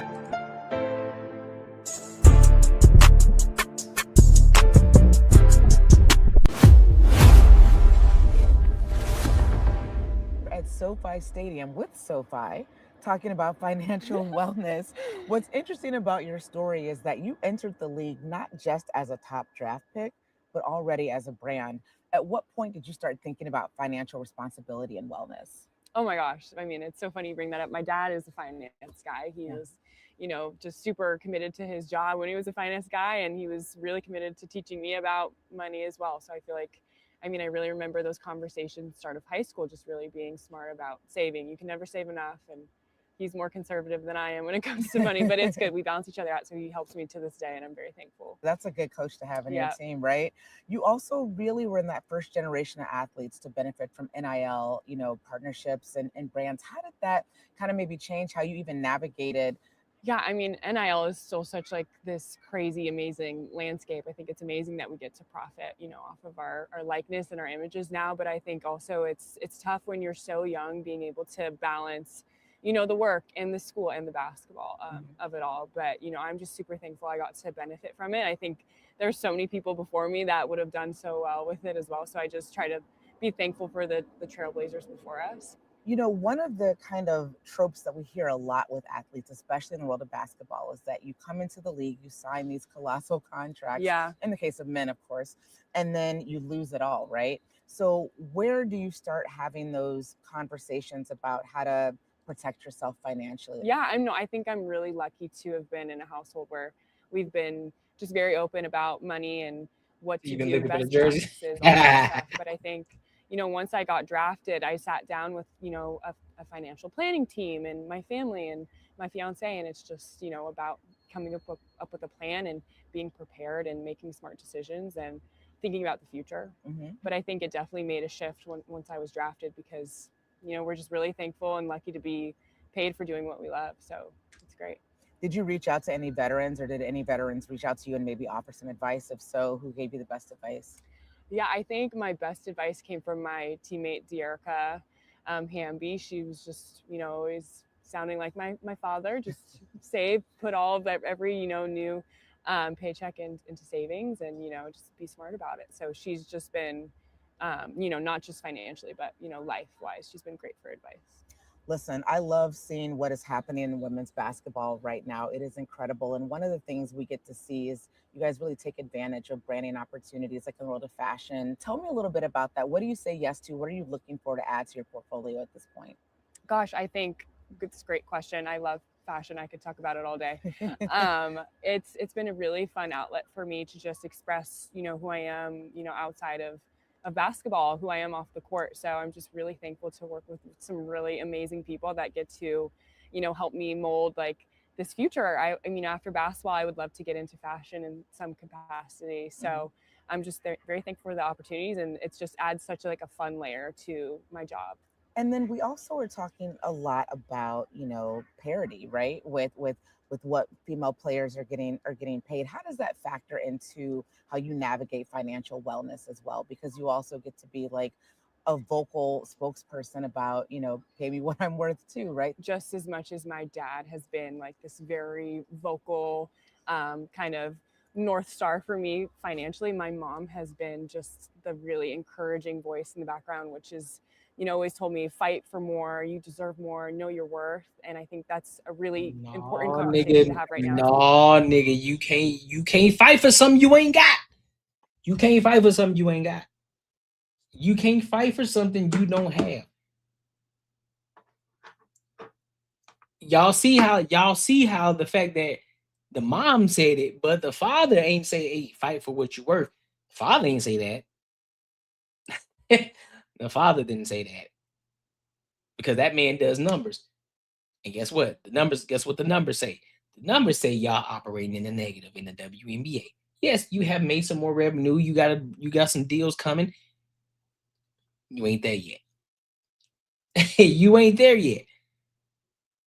You ain't there yet. Once you're operating in a net positive, then you could talk about getting paid more money. But I would say you need to be, I'm going to be 110% honest with you. That number needs to be significant. If you're operating in a net positive, you need to be operating at a significant amount before you can start talking about increasing pay. Or it will then eventually start putting you back in what? Back in the negatives. So don't listen to the mama. Especially with, our new CBA that's being negotiated. So we deserve more, and I think it's just really important to look to the women before us. Stop saying that shit. Really stop saying that. You don't deserve more yet. You don't. Not yet. No. Y'all still got shit to prove. Y'all just starting to get highlighted. You're just starting to get the lights flashed on you like, okay, let's y'all getting a little bit of visibility. Nah, bro, this ain't the time yet. No. This ain't the time yet. It's just starting. This is not the time. Stop talking about what you deserve. You don't deserve shit. You don't deserve a motherfucking thing. That's a privilege.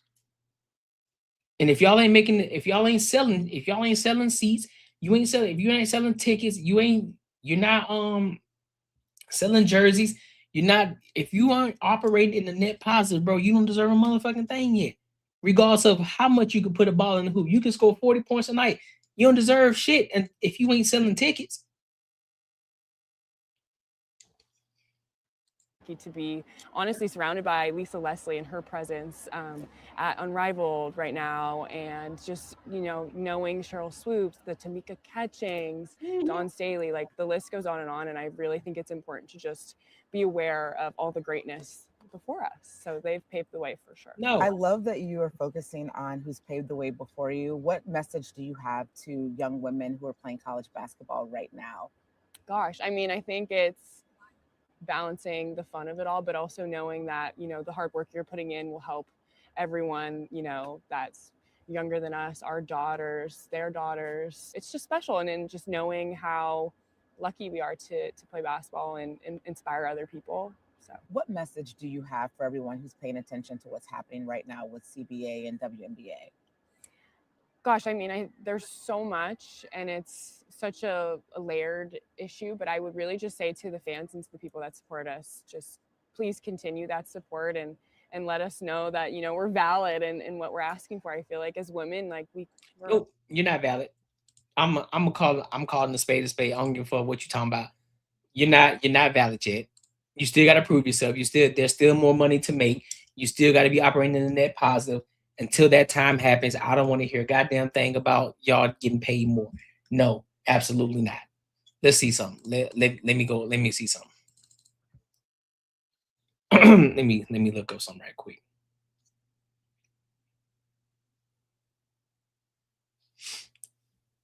Is the WNBA operating in a net negative or net positive?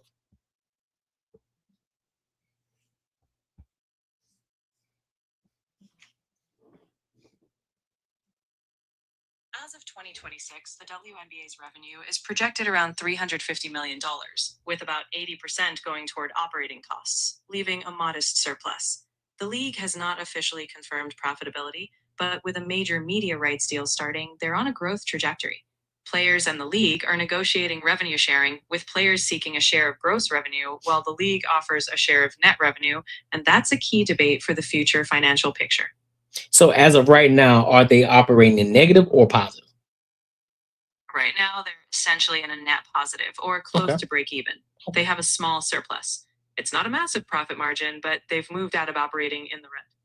Well, that's good. That means they're not losing money as a league overall. They're slightly ahead. Of course, individual teams might vary a bit, but on the whole, they're operating in the positive. It's a good sign for future growth. Okay, well that's good. Then. So now that we have it, they are operating in the net positive. They aren't operating in a net positive, but it's a very small net positive, which then it still does not reflect in, hey, we need to up our money, because guess what? That goes towards operation costs, which then will, if y'all start to get paid more, guess what happens? You start to operate in the negative again. So. But let's go over here to what she's talking about in regards to what she makes, and then we'll go into what Cam has to say in regards to what she's talking about. That was period. No, that was way too. Do you want to know what she was charging me for 1 month? How much? $7,000. Cameron Brink. I know. Absurd. Cameron Brink. Absurd. For 2 people. For Benjamin and I. For 3 meals or just how many meals? No, not even for 3 meals. She was like shopping at Erewhon though. That was the issue. Stay away from Erewhon. Fuck that place. Actually, I love Erewhon. Sorry. I'm like, that's a treat for me though. That's I'm like, my contract is $70,000. We cannot be doing that is more than my salary. Crazy. That is more than my salary. That's insane. No, and we started right when I got hurt. She's a great person, by the way. You're like, ma'am, I have a membership at Costco. Like, I'm gonna go to Costco. I'm gonna go to In-N-Out. I'm on a weight gain program anyway, so let's just go to In-N-Out. Let's get goals. I'm on a weight gain. Let's go to Oh, God. anyways, no, a chef is a flex. It wasn't though. At the end of the day, you should find a good one. That doesn't almost costs as much as my Kelly. I love that for you. Nah, fuck that. $70,000 is egregious for a chef. Yeah, you got some money. Trying to make yourself sound normal. I ain't about trying to hit that Cameron Brink. But let's see what Cam got to say about it though. Like, my son is grown. Niggas don't come see me like they used to. Pause. Like, my niggas, they still come see me and shit. But a few days. Why am I looking for a 7-bedroom house? I can only sleep in one, maybe 2. You know what I'm saying? So to me, I'm like, my son's grown, my family's here. Let me dumb down some of the shit that I used to want to look for because it doesn't make sense. So I give them that they're young and there's probably some things they want to do in life that they wasn't able to do when they were a teenager or younger, and if they didn't come from better means of life they want to do. But you have to ask the right questions and look at examples of people that ran through their money and don't have it at the moment.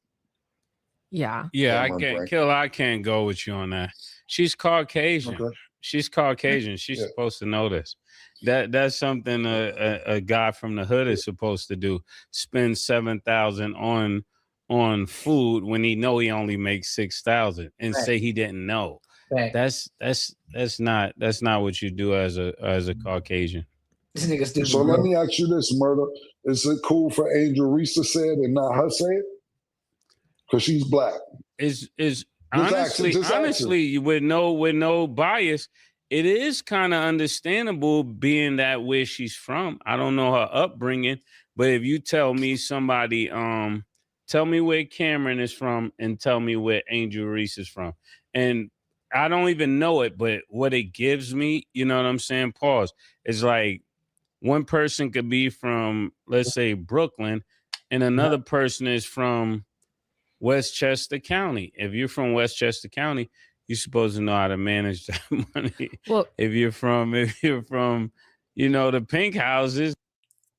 Oh shit. Nope. I didn't. No, I didn't.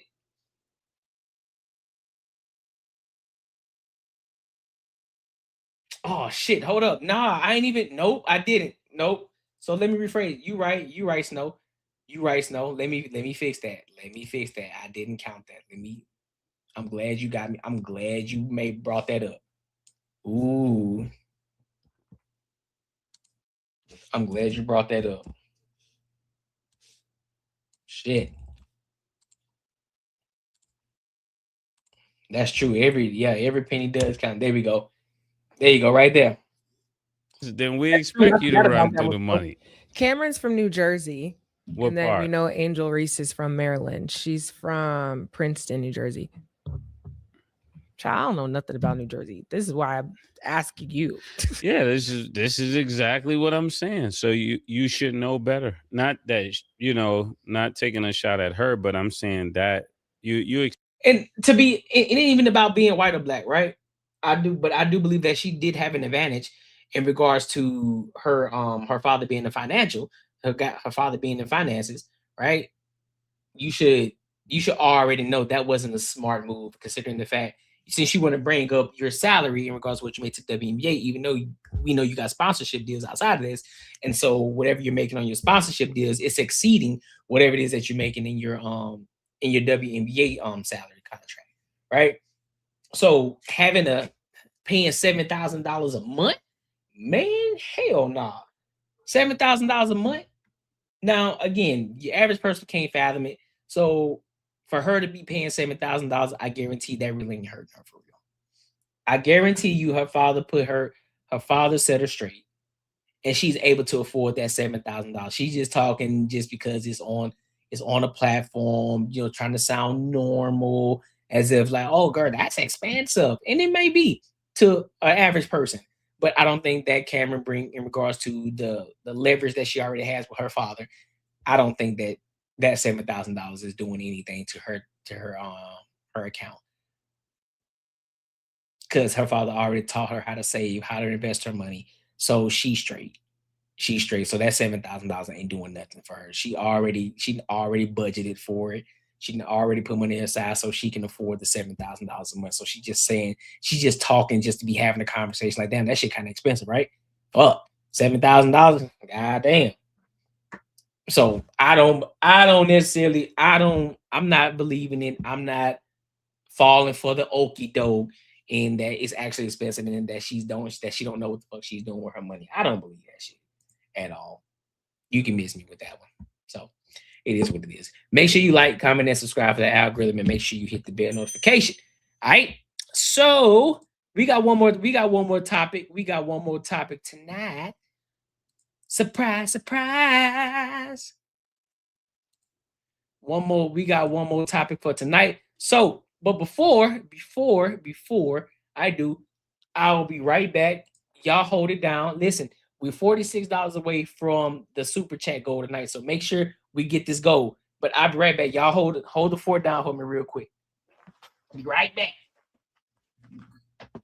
Yeah, matter of fact, let me play some music for y'all real quick while we gone. I'm gonna play some music for y'all real quick. Play some music for y'all.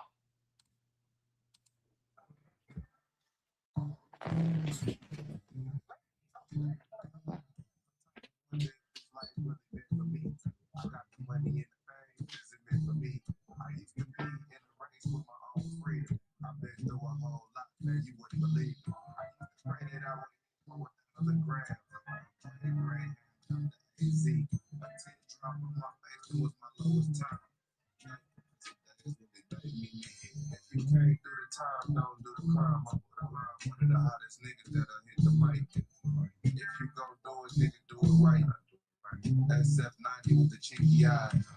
Sock it to my pocket like John Rocket. Laying low, 12 on my back like John Stockton. Gucci link 88 like who copping. Just for the kid on a cool cost $2. Making jokes in the morning, count a couple dollars like the color sign. Toss on some midnight. I ain't get to it, I'm sleep right. Can't stop me, keep right. Take a little bit, like that.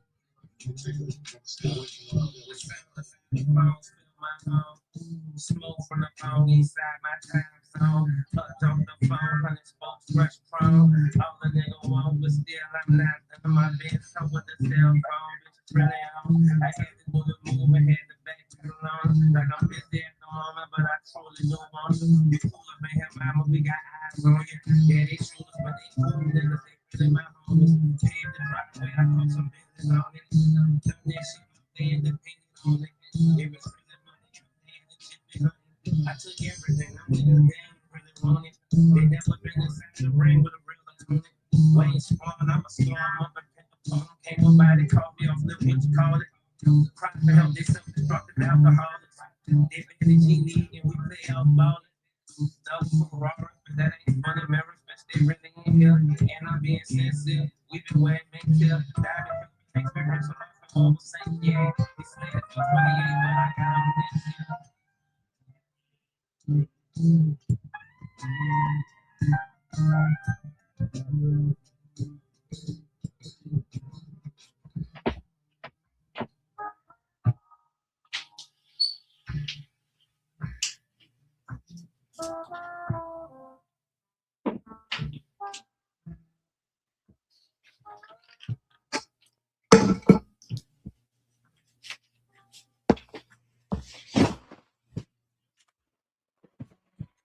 Back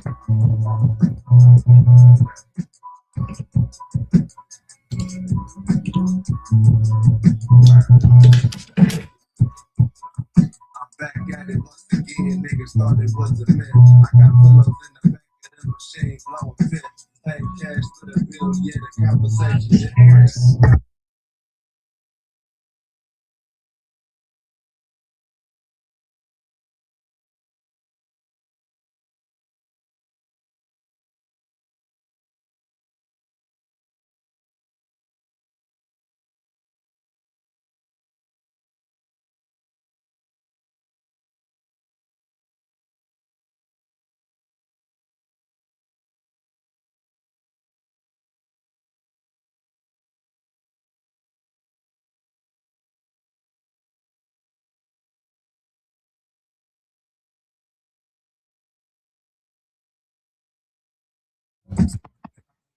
My conversation like that, she talking about bring out COD, bring him out, make sure it's rap real. Every little clientele.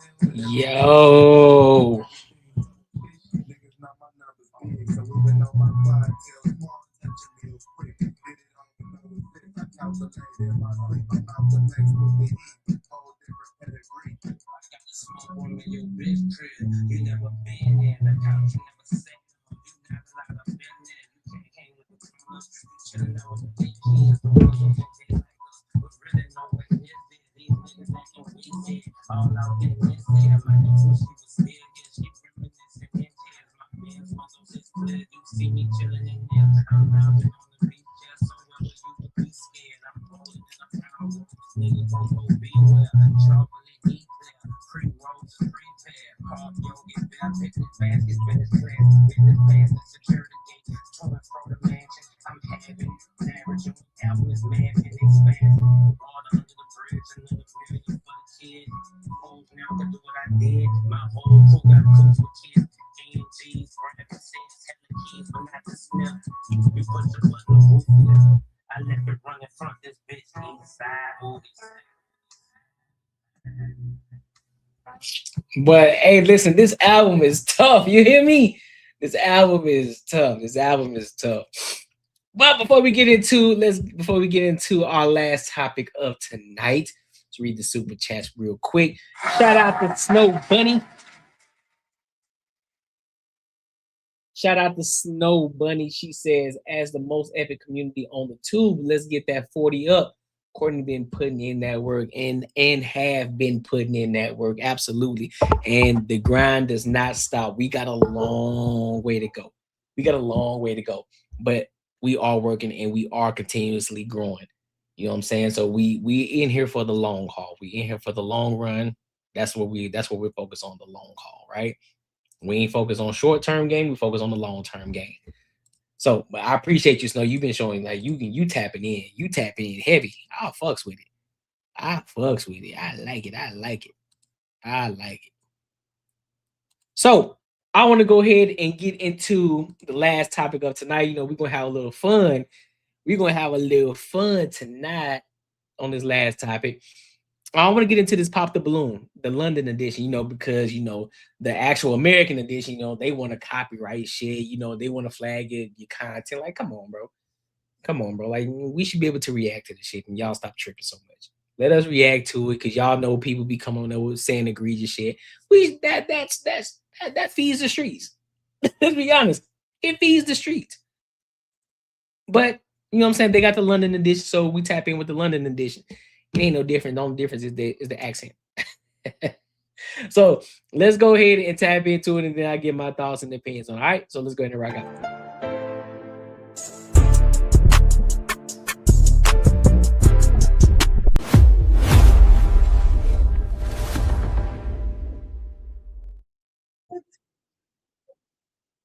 Pop your balloon.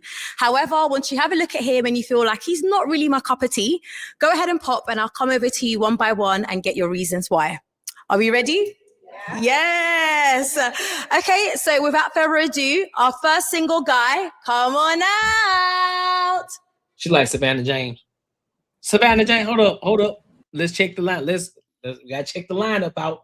Let's check the lineup out. Let's see. Okay, the first one, solid. First one is nice. We rock with the first one. Second one, she decent, average. Third one, slender, petite, face card. It's kind of iffy. You know what I'm saying? Red, you can tell she look like she work out, but them legs strong, boy, and that head big. Average. You know what I'm saying? Relate the. It's a no. Green. The dress is nice. Nah, it's a no for me. The rest of them is a no for me. But the first two, yeah, for sure. First two, for sure. Hello? Can we... Hold up, before we get into it, shout out to Tech Coach Ralph, started paying attention, tapped into his app, follow suggestions, just landed my dream job. We got to spread. Oh, shout out to Tech Coach Ralph. Where he at? Hey, Tech Coach Ralph putting in work too. He putting in work over there. I'm loving it. He going crazy over there in the Patreon, dog. He doing his thing. Shout out to him, dog. Shout out to him. Start off with your name? My name is Yaya. My name is Yaya. Yaya. My friend called me Golden Boy. Yaya. Hey, sir. Let me stop. Let me let it play. Okay, Golden Boy. Yeah. Okay. How old are you, Yaya? I'm 30. And what do you do? So I'm a businessman, and also I'm into property, international. I connect businessman to opportunities. Amazing. Yeah. What do you like to do in your spare time? I do play football. And swimming. Yeah. And swimming. Yeah. Cool. So what are some of the qualities that you're looking for when you're dating a woman? Yeah, that's a good one. Patience. Someone that is patient. Mature. Hardworking as well. I'm a hardworking man, so it all makes sense. Yeah. Okay, perfect. What are some of your deal breakers that you just can't compromise on? Deal breakers. Trauma. Have you dealt with your trauma? Are you ready to move on? Some people are still stuck in the past, and I'm not the person for that. Yeah. Okay, amazing. Okay, so let's go over to some of the ladies that have popped their balloons so we can get their reasons why. Can we start off with your name and age? My name is Lena and I'm 33. Thank you, Lena. And what do you do? I work in payroll. Fantastic. Okay, you popped your balloon. Why so? He's a handsome man, but he has a very loud sense of fashion, and that doesn't sit well with me. Okay, thank you. Talking about them pants. Them hoes big as hell. I ain't gonna hold you. You. Now, is Lena here? She's a pretty lady. I like her honesty. Yeah. Thank you. Let's move on over here. Your name and age? My name is Zoe and I'm 34. And what do you do for work? So I'm into property management. Thank you, Zoe. Why have you popped your balloon on Yaya? So the reason why I popped my balloon was because he talked about trauma, and he's basically not the one to deal with anyone who has a traumatic past. Or I'm not saying I have a traumatic past, but I just feel like as a man, you know, you should be able to deal with any circumstances and have patience to be able to be like emotionally intelligent. You know, you never know what anyone's gone through, and I just felt that was a put off. No. You don't need to. He don't have to. He got standards too. He don't got to deal with that if he don't want to. But I digress. For me, yeah. Okay, thank you. Is she your type? She's a pretty lady. She has a point. I'm not arguing that. Yeah. Do you want to elaborate on what you mean by the trauma? So what I mean by that is most people are not ready to move on. They're still dealing with their past. And if you're stuck in the past, there's no future that you can build. And once you're ready, then you should move on. That's fair. That's fair. Okay, but maybe perhaps some people need more time. So I did mention patience. Facts. So that's on you. So you pop. So hold up. So you popping your balloon because he's saying that you should get ready. You should be the one that's healed. So focus on you, build yourself up, and then get back out there. But you popped your balloon because he said that listen, bro, don't come to me with all your trauma shit. Like, nigga, listen, whatever happened to you in your past ain't got shit to do with me. You should already be healed from it. You should have already been working on yourself and going to therapy, whatever it is that you need to do in order for you to get over what happened to you in your past, so that way you can move forward in life. And you got a rebuttal for that? I say one of the qualities I'm looking for is someone that is patient. So if I'm looking for that, that means I have patience. Okay. However, if you're not ready to move on, that means don't bring your trauma into another whole bunch of relationship. What up, Miss Freckles? You back? What up, Miss Freckles? You back in this thing? So yeah, if you ain't ready to move, so if you can't move forward from your past, that means you haven't healed yet. So why the fuck would you go on and get into another relationship when you ain't healed? That's what he's saying. Come on, shorty. Come on, Green. Come on, Green. Hey, listen. You one of the choices. You tripping. You haven't dealt with your own trauma. I've got my own trauma that I've dealt with. Okay. I feel like it's only fair that you meet someone that was also on the same level with you. It's easier. Yeah. That's fair enough, and that's your preference. So, thank you. Can we have your name and age? Hi, I'm Kat. I'm 29. Thank you, Kat. And what do you do for work? I'm a social worker. Thank you. What are your reasons for popping your balloon on Yaya? I think you're very attractive, but it was the outfit for me. I'm quite a plain, simple girl, and you wear more accessories than me, so it was a bit too much for me. Is she your type? Your normal type? She's a pretty lady. Yeah. Thank you. Can we take your name and age? Hi, I'm BB. I'm 30 years old. That's a fact, Miss Freckles. That's a fact. I don't understand it either. I don't understand it. And what do you do for work? I'm a senior consultant. Fantastic. So what are some of the reasons for popping your balloon on Yaya? So I popped my balloon. I think you're really well put together. You look handsome, but I would have preferred. She got a long ass head. Listen, bro. Listen, I'm gonna be clear, because I already know how people get. You know, they get triggered. Listen, bro. I know I ain't perfect either, but damn, that head long as a motherfucker. Used to not come out with sunglasses on. I think first impressions are really. That's a lot of pressure. No, but I like to see the eyes. Eye contact is really important. So, yeah, should have just come out without the glasses. So, yeah, that's why I put my balloon. Do you wish you hadn't come out with your shades on? Okay. I respect what I do, and I assume it all the way to the end. Okay. Yeah, no stand on it, G. Hey, I like him. He's standing on business. He's standing on business. Listen, it's a difference between having a 5 head and a long head. It's a difference between having a 5 head and a long head. Her head long. Her head is long. Respect it. Is she someone who you would class as your type? I said, she's a pretty girl. She stands by what she says. That's a good value. Yeah. Thank you. Your name. Okay, okay. So I might have changed my mind about the third one. She decent. She decent. She decent.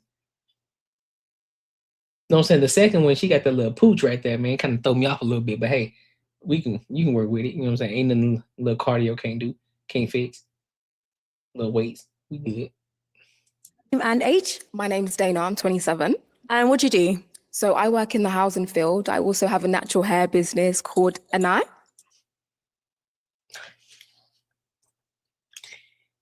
Okay, I know. Yeah. Go ahead. Amazing. So what are some of the reasons for popping your balloon? So you're attractive. I also do Like like your style. Yeah, I appreciate that. But Thank you. I don't know if it's just nerves, but I just feel like my personality would overpower yours. You seem a bit timid, a little bit. I get intimidated by pretty girls, so yeah. Bears. But yeah, that was literally it. You look good. I appreciate that. Thank you. You're welcome. She like okay. All right, so listen, bro. I might have to go back on my words a little bit. The first 5 ain't the first 5. They decent. They decent looking. Mm-hmm. It was just our first sight. You know what I'm saying? Get a chance to look at them a little bit more. They ain't bad looking. Well, okay. So I said the first 2 were a good choice, but then the other 3 I said, and I was like, nah. But I kind of changed my mind on it. Even though the old girl got a long fucking head, her head long as shit, but can work with it. Can work with it. My guy, speak on it with the fans. Shout out Big Bro. Shout out to Big Bro. I'm gonna read the comments after after this topic, bro, in a little bit. I appreciate you. Is she your normal type? She's pretty. Yeah. I don't always dress like this, you know. She likes to work out too. It's a dress to impress, you know. I like your outfit. I've got a different style. I like your outfit, yeah. You got to stand out. You can't look like everyone, you know. Every day is you different people. On the weekdays, I'm wearing different clothes. It's a weekend, so yeah. Thank you. I appreciate that. Thank you. And let's just go down here at the end here. Your name and age. So I'm. That's what I'm saying. That's what I was saying. You feel me? I had to change my mind on it. The head long, but Sarah, 29, and I work in property management. Sarah, what are some of the reasons for popping your balloon on Yaya? I hate to say it. I can see that you've got your style and everything put together, but I just don't like the trousers, and it's slightly given a bit juvenile. It's just not for me, I'm afraid. I'm really sorry. Are you a fellow countryman? I'm Ghanaian, so. I do look Ghanaian. I'm Ivorian. Yeah. You're next door. Yeah, You're next door. Okay. Yeah. Okay. Yeah. Sorry, but it's not for me. Yeah. Well, like I said, you can't dress like everyone. You got to stand out. There's trousers. If you say I don't trust African men, period, I don't care. Persecute me for it, but they are a hard pass for me. Hold on. You can't just say that. You gotta say why though. What's the reason? What's the reason though? You know. Yeah. Okay. Is she your normal type? She's a pretty girl. No, thank you. Okay. Why not? It's just my preferences, and Why? I think she'll bring a lot of attention. He's trying to be nice as hell. He keeps saying they pretty and shit like that. He lying. He trying to be cool. He lying. That ain't his type. That's not his type. She too big for him. Facts. That ain't his type. So I said, yeah, she a pretty girl. But not my type. She called him though. But why though? Shit. You know what I'm saying? Kind of body type shit. He thought he was gonna slide. He thought he was gonna slide past that one. Listen, Savannah, I ain't gonna call it the London version of Savannah James said, nah, fam, you finna tell me why isn't she your type? But here's my question though. Why you wait till you get to this one to say here to try to question him to give him the why? Why? Savannah James, you ain't right. I know what you're doing. Yeah, yes, ma'am. Okay, so she'll bring attention to you or to herself? To herself. Like I said, unnecessary attention. Why so though? Why would she bring attention to herself? Well, to me, she talked about the trousers. She probing. Listen, she is probing. Savannah James from London. Stop. She said it's not her type.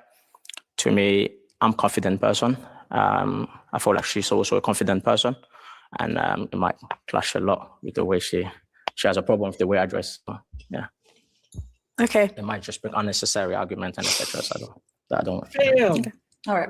Thank you. Let's go back over here then. Okay, Yaya, it is going pretty well for you. Currently, you have 3 balloons just there. So what I want to do is ask them a question. All right, let me see what's up. Get a close look. All right, not bad. Ain't like no baddies in them, but you know what I'm saying? They decent. You can work with it. Jen. So, ladies, is the most important value into a man that you'll be looking for? Okay, that's a good one. We can start with there. Let's go down here and get their answers. Can we firstly start with your name and age? Hi, my name's Janice and I'm 28. And what do you do, Janice? I'm a primary school teacher. Oh, nice. And if you can just go ahead and answer his question. Thing is, black dress right here, her face card she ain't ugly. She just chunky. So she lost, you know what I'm saying? She lost some weight. I think she'd be pretty decent. So did you say the most important value that you look for in a man? I probably say honesty. I'm telling you, listen, I ain't trying to be funny. I'm dead ass. A chunky face versus a slim face, it makes a difference. It makes a difference from a person, the way a person can look. Not as attractive, but as soon as that face slimmed down, you be like, oh shit, hold up. I didn't know all that was up under that fat. up under them chunky cheeks. Wait a minute.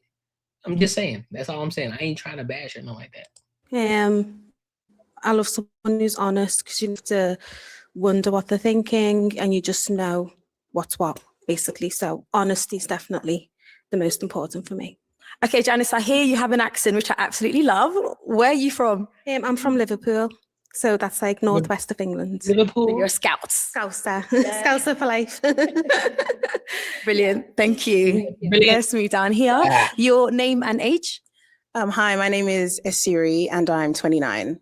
Thank you. And what do you do for work? So I do a few things. I work for the government. I'm a Zumba instructor, and I also have like an online business in marketing. Amazing. And just go ahead and answer his question. So values I look for in a man.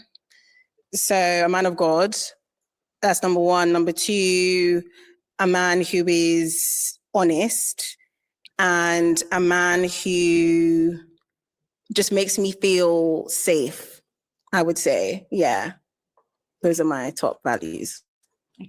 Thank you. Let's go down here. Your name and age? Adelaide, 34. And what do you do for work? I'm a teaching assistant. I like work with kids with disability. I love this shit. Amazing. And if you can just go ahead and answer his question.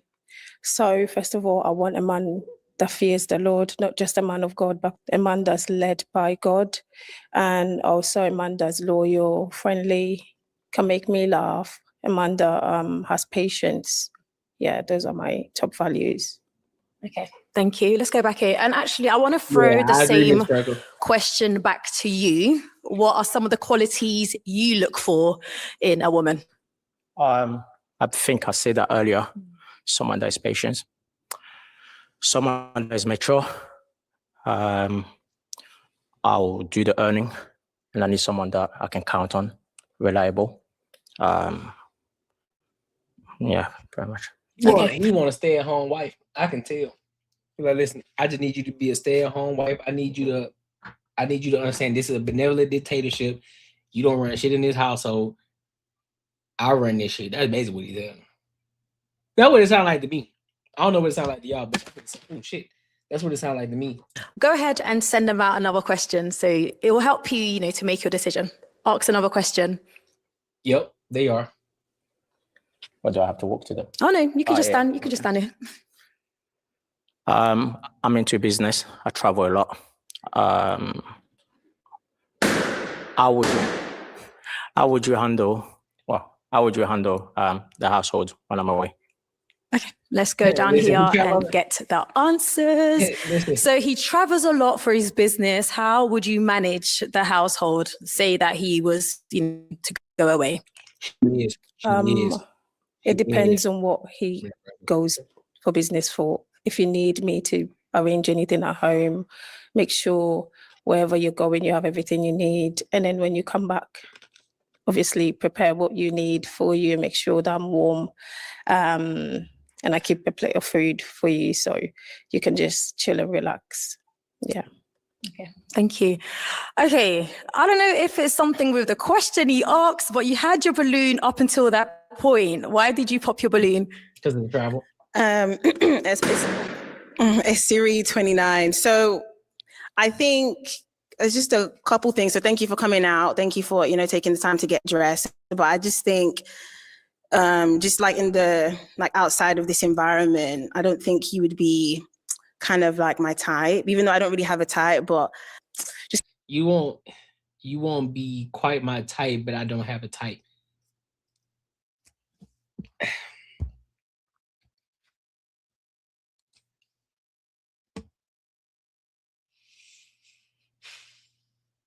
Had you been practicing on your art, you know your way in the dark. Silence.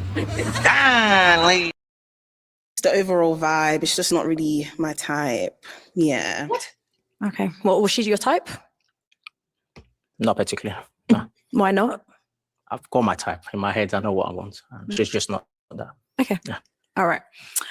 And I guess the same thing with you as well. Up until we asked the question, you popped your balloon. Why so? It was the traveling a lot. I feel like I'd want someone who's not home all the time, but like someone who's not away for long periods of time, because You know, you just want your person there with you, don't you? Person that don't you? I like that accent. That accent dope as fuck. But have they ever considered or thought about the fact that you can possibly travel with them? I'm just saying though, like a lot of people, they don't give it an opportunity. All they hear keywords, and then next thing you know, they pop the balloon. Do you ever think to ask the question like, hold on, okay, you said that you traveled a lot, all right? But even in your travels, you know what I'm saying, does that also include the woman traveling with you sometimes from time to time? Not always, but from time to time she could travel with you. He might be like, you know what? I never thought about that. Yeah, that would be dope. Or he may be like, you know what? Yeah, sometimes, yeah, I can look into that. You know, since sometimes I actually want her to travel with me, but no woman actually ever asked me that question before because they always think it's just me traveling. So like, man, y'all gotta start opening up y'all mind and start thinking outside the box a little bit when y'all having these conversations. I get it. You're on a live platform. You know, you're a little nervous. You know, I get it, but damn, bro. Yeah, that's my only reason why. Okay. Now, is she your type? She's pretty. I love the accent. Thank you. I've got one, so yeah, it would have make sense. Yeah. Yeah. Okay, thank you. And let's just go back down here. You were the last one to pop your balloon. Why so? So he said he travels a lot. He didn't offer to say maybe on occasions my woman might come with me. And yeah, I didn't want to feel like. Why didn't you ask? That was your opportunity to ask. This is what I'm talking about when we talk about communication. You ask the question.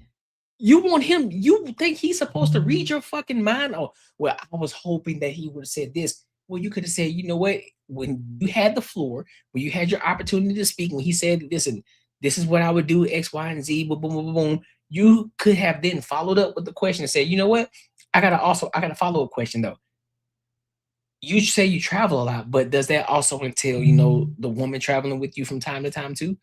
And he could have answered the fucking question. But y'all be missing opportunities, bro. Y'all be fucking up opportunities. I swear y'all do. This is I think this is why looking at Pop the Balloon, I know a lot of people, you know, we make jokes about it. It's fun, you know, we get to joke about the people that's on there from time to time, but also this is also important because we get to see the thought processes of a lot of these men, a lot of these women. You get to see it in real time and how people actually respond to things and how certain people communicate and how they don't communicate. She's the type of person that she would want the man to automatically think in his head what she would be thinking instead of her asking the question and communicating like, oh, well, hey, well, hold up. You said you travel. Does that also mean that I can travel with you from time to time? I'm not saying I travel with you all the time, but sometimes. This was the opportunity, but instead you popped your balloon. But now you're gonna try to double back and say, "Oh well, I was hoping that you would have said this, that, and the third." Maybe it didn't cross his mind. Maybe he was already used to a woman not even asking the question, so he automatically assumed like, "Oh, she didn't want to travel with him." These are questions you gotta ask, bro. Y'all be doing too like y'all be fucking yourselves up. Behind. No, maybe if he asked, he would have took you along with him. Thank you. I didn't know if that was in his plans. Thank you, Savannah James. Trip. Thank you, Savannah James from London. Thank you, Savannah James from London. Okay. And holidays are different. Okay. Yeah. And how often would those business trips happen? When it comes out, investment, you can never comes. Yeah. When it does come, then you have to. Took you along with him. Oh, what do you say? I didn't know if that was in his plans. A business trip. Okay. And holidays are different. Okay. Yeah. And how often would those business trips happen? When it comes out, investment, you can never tell when it comes. Yeah. When it does come, then you have to travel. Communication also would help. But yeah, I understand what she says. Yeah. Does that change your mind at all? No. Okay. Thank you. All right. So do y'all think? All right, let's go on back here. Okay, so unfortunately for you, all the balloons have been popped. Thank you for coming out today. If I can take your mic. Ladies, go ahead and give him a round of applause. That's great. Next single guy, come on out. Oh, before the first man come out, how many balloons y'all think will get popped? Oh, hold on. Let me control print screen that. That's the perfect one. Boom. All right. Let me control print screen that one. That's actually the perfect thumbnail. It's the perfect thumbnail.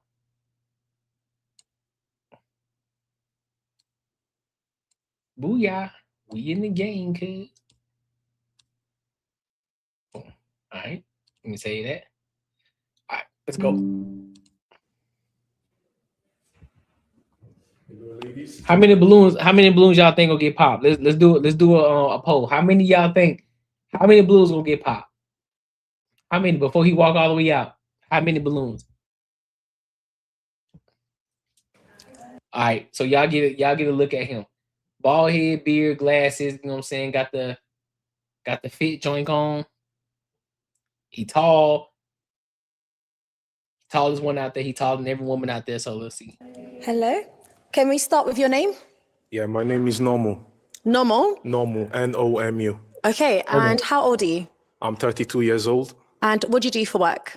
So I work in civil engineering. However, my passion is wine. So I also work in the wine industry. Oh, that's dope. Oh, cool. Yeah. And what do you do in your spare time? So in my spare time, I enjoy going to the gym, so keeping fit. Okay. I love being healthy. And I enjoy basketball. I enjoy watching football. And I enjoy reading, but reading about factual stuff. So not fiction, but more like documentaries and historical stuff, geographical stuff, essentially. That's very interesting. Yeah. Okay, Normal. So what are some of the qualities you look for in a woman when you're dating? Yeah, so I would like a woman that's peaceful, family-oriented, driven. And yeah, those are the first one I'm thinking of. Then obviously, if you need to know more, then we can find out after, hopefully, yeah. Okay, that's good. And what are some of your deal breakers? My deal breakers will be like someone who's not peaceful, poor hygiene. I'm kind of big into hygiene. Someone who's not driven, and someone who's too much argumentative. Yeah. Okay, no worries. Okay, so it's going amazingly well for you.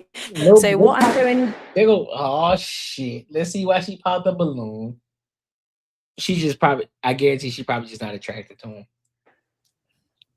Okay, let's go ahead to the pop here to find out why. If you want to come along with me, can we have your name and age? My name is Lena and I'm 33. Okay, Lena, you had your balloon and then you just popped it now. Why so? So I think he's a well put together guy, and I love the French accent. He sounds very interesting and intelligent. Hey, you feel me, Fi Brown? I just feel like it's not a match. Like I don't have the, you know, that butterfly sensation or like that click. I don't feel it in me, but I just feel like you're an amazing guy. It's just... How the fuck you gonna have? I don't understand. Can any of the ladies in the chat right now, can y'all help me understand from a woman's perspective? Can y'all help me understand what is this shit that she's talking about? The butterflies and I just don't feel it. What the fuck is she talking about? You're not having, this is not a one-on-one conversation. This is not, we're sitting at a table and having an intimate conversation. This is not a one-on-one. This is a 1v, how many people out there? 1v7. What you mean butterflies? You won't get, he barely said anything. Barely. What do you mean? Not every relationship starts with, oh shit, this is butterflies and oh God, it's the stars and the rainbows and fucking fishes are flying in the goddamn sky and deers are smiling and talking to me. Like, what are we talking about right now, man? This ain't Snow White. This ain't Cinderella. This ain't Aladdin. This ain't Frozen. Ain't none of that. What the fuck are you talking about?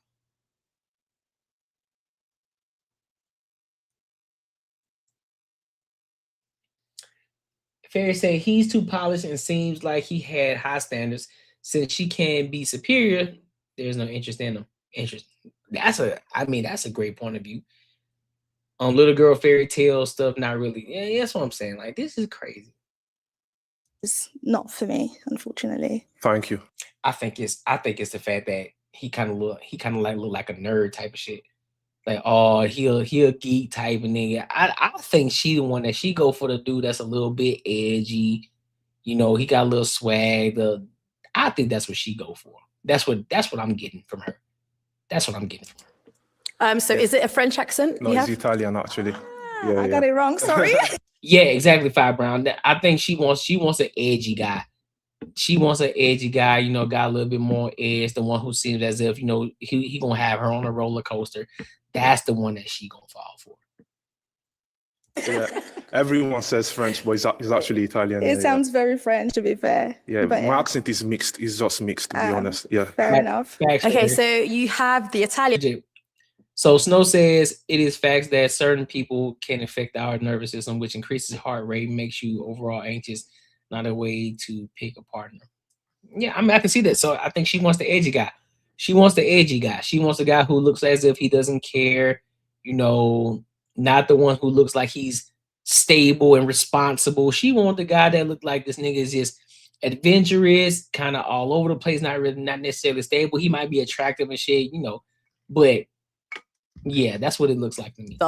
Do you speak Italian? Yeah, I speak Italian. It's my first language. Okay, do you want to give us a little something? Come stai? Stai bene? Adesso siamo qua. Dobbiamo goderci il show. Now, what would you say in English? I basically asked, "Are you doing? I hope you're okay." And we are, yeah, and we need to enjoy the show. Oh, nice. Yeah. Oh. Thank you. Yeah, So, she would have played that nigga for a fool. She would have played. You can tell the way she's acting right now. Listen, bro, American women, European women, all women over the world, it don't make no difference. They all move the same way. They could talk about, oh, Western women, Eastern. Listen, bro, they all operate the fucking same. No different. Especially with social media now, we're way more connected. Listen, it's no different. It's no different. So for those fellas who talking about, listen, man, go over there to overseas, go for the other bitch, nigga, they act the same fucking way. It's the same shit. They just speak differently. They just got a different accent. That's the only difference. Ain't no different than westernized women. Ain't no different than American women. No different. You're gonna get the same thing. Lena, your normal type that you would go for? Yeah, she would be my normal type, and I've got nothing negative to say. Yeah. Damn. Thank you. Let's go on down here. There was another pop. We good. Just here.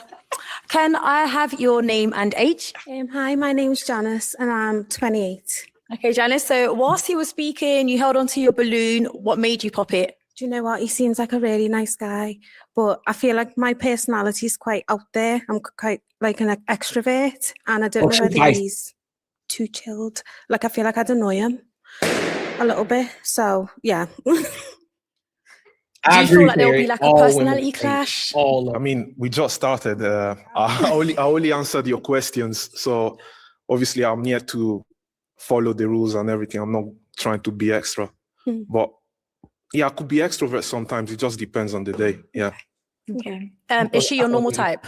Yeah, she looks good. She wouldn't be my type that I would go for, but she's well dressed. He said he's basically saying that she's too chunky because mentioned you got to put it together. He said he likes to go to the gym. He's heavy on the gym, right? Shorty got some extra weight on her. She cute, but she got extra weight on her. He ain't fucking with it, but I think he can work with it. You know what I mean? But that ain't his first choice. He already said what his first choice was, but she was the first one to pop the balloon. Dressed. I like the color coordination. Thank you. Yeah, the red and the black. Thank you. And I want to know what would not make her your normal type? It's just the first kind of physical attraction. Yeah. Thank you. What I tell you? What I tell you, it's the way, dog. He ain't gonna say it. He's not gonna say it direct, but that's exactly what it is. Let's go back down here. There was just another pop here. Can I have your name and age? So I'm Zoe and I'm 34. Zoe, why did you pop your balloon? So, I mean, you seem like a nice guy, and it's really good that you're big on hygiene because I'm big on that too. But she had a small torso. Her torso is small as fuck. Like that shit is small. Like real talk. Like I'm not trying to. You can just tell like her torso is small. She got long legs, long arms. Like her body is long, but her torso is small. just the first initial attraction, I wouldn't really say, that you're my type. That's it, really. Is Zoe here your normal type? Obviously, I don't know any of the ladies here. I like to get to know them first, but just physically, at first glance, probably I wouldn't move to her straight away. But everyone here looks nice, to be honest. Type shit. They're all well dressed. Okay. So what's that one thing that would stop you from initially moving to her, as you said? Gotta see. All right, not bad. The only thing I can go off now is physical attraction. So I'm basically looking, am I attractive physically to you or not? But as I said, they're all looking good. So I need to get to know them more. It's not that easy, of course. Yeah. It's fair enough. Thank you. Okay, let's come back down here. Okay, so currently you have 6 unpopped balloons. So I'm going to hand over this pick to you. If you want to hold on to that. Yeah. So I want you to go ahead. All right, so who y'all think? So real quick, who y'all think he gonna pop? You got burgundy, you got red. Who's beside red? I think other burgundy, chick with the ponytail. Who y'all think he gonna pop?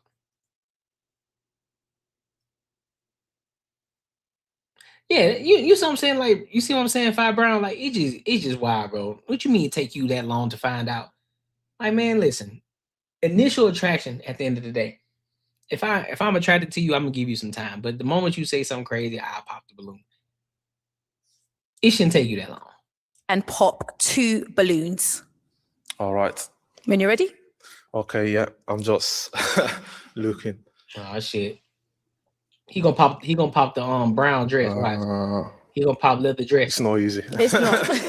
He gonna pop leather dress. Watch. Yep. There it is. Please advise. Oh damn. Okay, and one more. What? I was toothpick broke. I was half right. Thank you. You can just stay right here. I was half right. Even the toothpick said no. Yeah.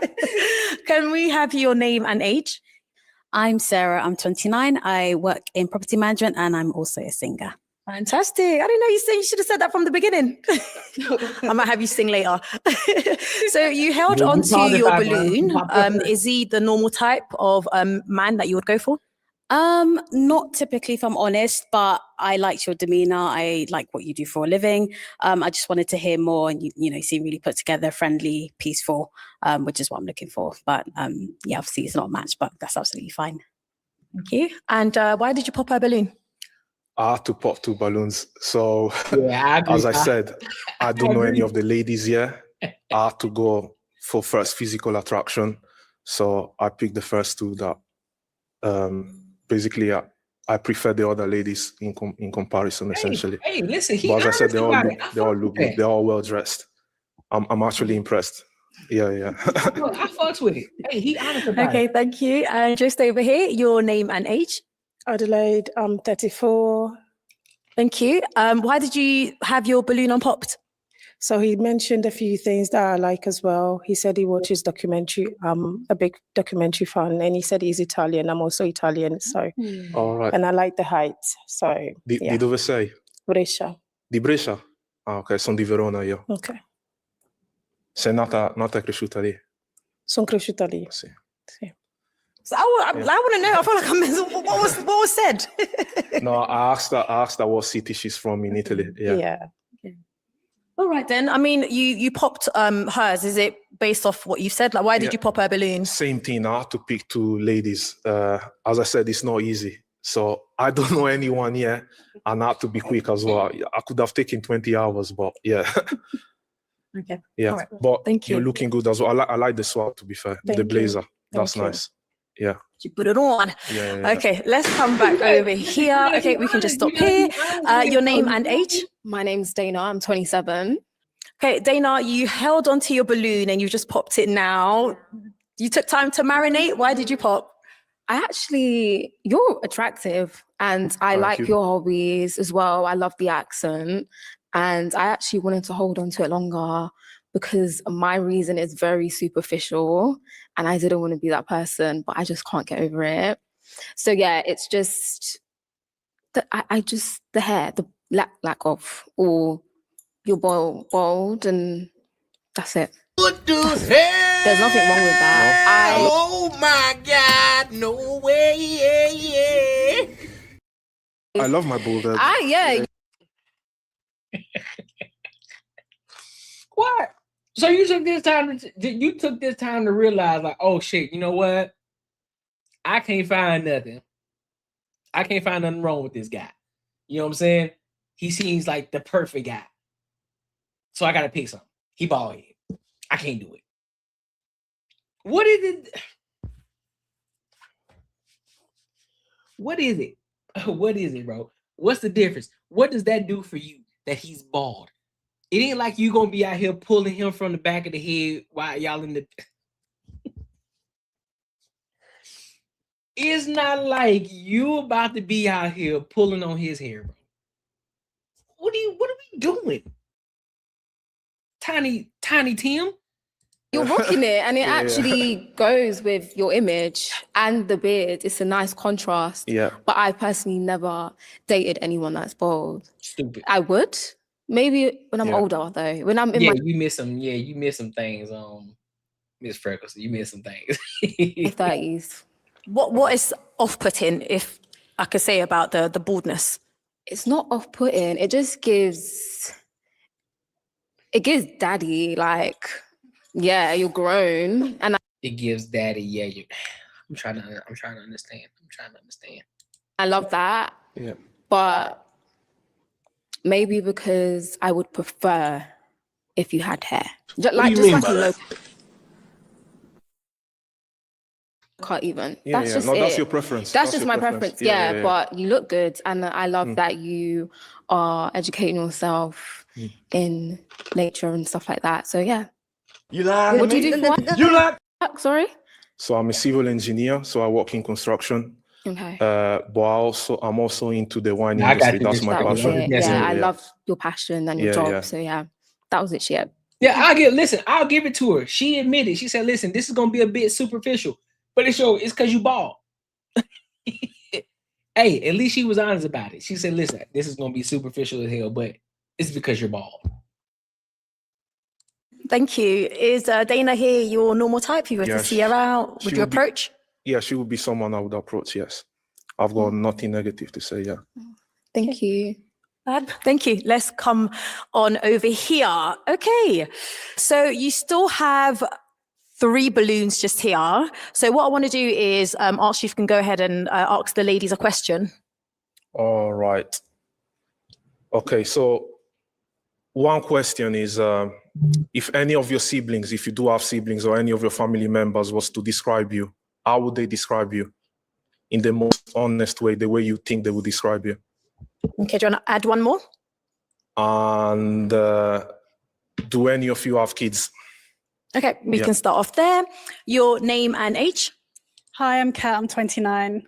And if you can go ahead and answer his questions. Yeah, so I have a brother and he would describe me as being adventurous because I travel the world solo. And his second question is if you have any children. No, I don't have any children. That's good. Thank you. Your name and age? Hi, I'm Phoebe. I'm 30. I don't have any children. And I think my younger sister would describe me as funny, sometimes impulsive, but fun, adventurous. I also like to travel and intelligent, I'd like to say. Yeah. Thank you. Sorry, and when you say impulsive, what do you mean? Just like if I want to do something, then I will do it. So this, for example, it's like I'm going to give it a go. Yeah. You good? Yep. Okay. I ain't gonna lie to you. I think he matches well with red and burgundy. I think he matches well with both of them. So he can choose. But to be honest with you, if I had to choose one, I would say he matches well with burgundy more so than red. Your name and age? Esiri 29. Not that burgundy, the other burgundy. I've got a few siblings. If they could describe me, they'd probably say, like my brother would say, I'm like really motivational, and they'd probably say I talk a lot, to be honest. And I do not have any children. Yeah, but I think I'm gonna pop though. Sorry. Oh, and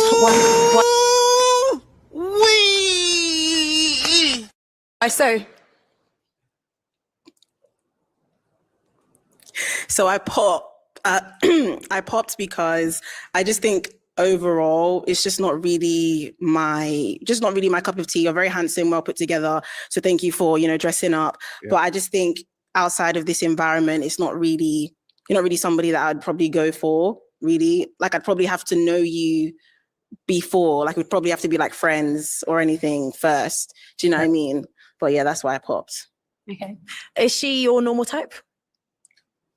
I will need to get to know her more first. Like, it's difficult to answer the question just. Okay, well, like just that. Based off of first physical attraction. Yeah. Okay. Okay, let's go on over here. Why did you pop your balloon? I think you're really handsome and you've carried yourself really well, really articulate as well. I think it's just more. I don't know. I'm not sure. Something is missing. I can't put my finger on it. But yeah. What are you talking about? Oh, something is missing. So therefore, some told you something missing. So therefore, you ain't trying to figure out what the hell it is that's missing. So you just pop. Boy, y'all so stupid. Now, is she your normal type? What would you say is missing? Like, you'll be able to tell, like, more or less. No, I actually don't have an answer. Like, you're packaged really nicely. Boy, it's out the mud. We got Rashad McCown. You see what I'm talking about, bro? They don't even know what the fuck is missing. They just saying shit. Bro. I can't put my finger on it. This is something. But there's like an initial connection. Yeah, more of like the spark. Okay. I know when people talk about the spark, it sounds ridiculous, but I think it's just that kind of. Would we gel well? I don't know. I'm not getting that impression. You can't tell. I know. I can't tell. I know. But I'm only literally to follow the rules, answer the questions. No, we all are. Yeah. You're a liar! Liar! Liar! You're a liar! You're a liar! Thank you. Is she your normal type that you would go for? Yeah, she would be someone I'll go for, yeah. Thank you. And just over here as well, you had your balloon, you answered the question. What made you pop? Well, I really liked how you said you're big on peace, because for myself, I've been trying to master peace this whole year, but I'm quite adventurous, and I just thought, could I have you as a travel companion? And for me, I just don't see you as being a perfect, travel companion for me. You seem a bit too chilled, and I like getting out there and, having fun and doing adventurous things. What is that? What the fuck is that?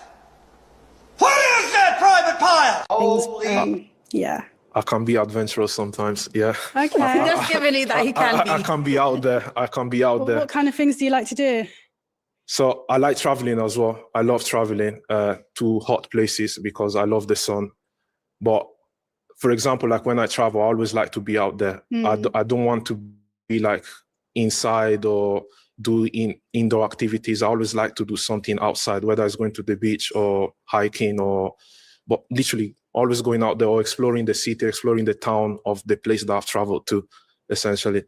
But I can be quite active because, as I said, I'm big into health. So I keep myself fit. I go to the gym. So I like to be active, to be honest. Yeah.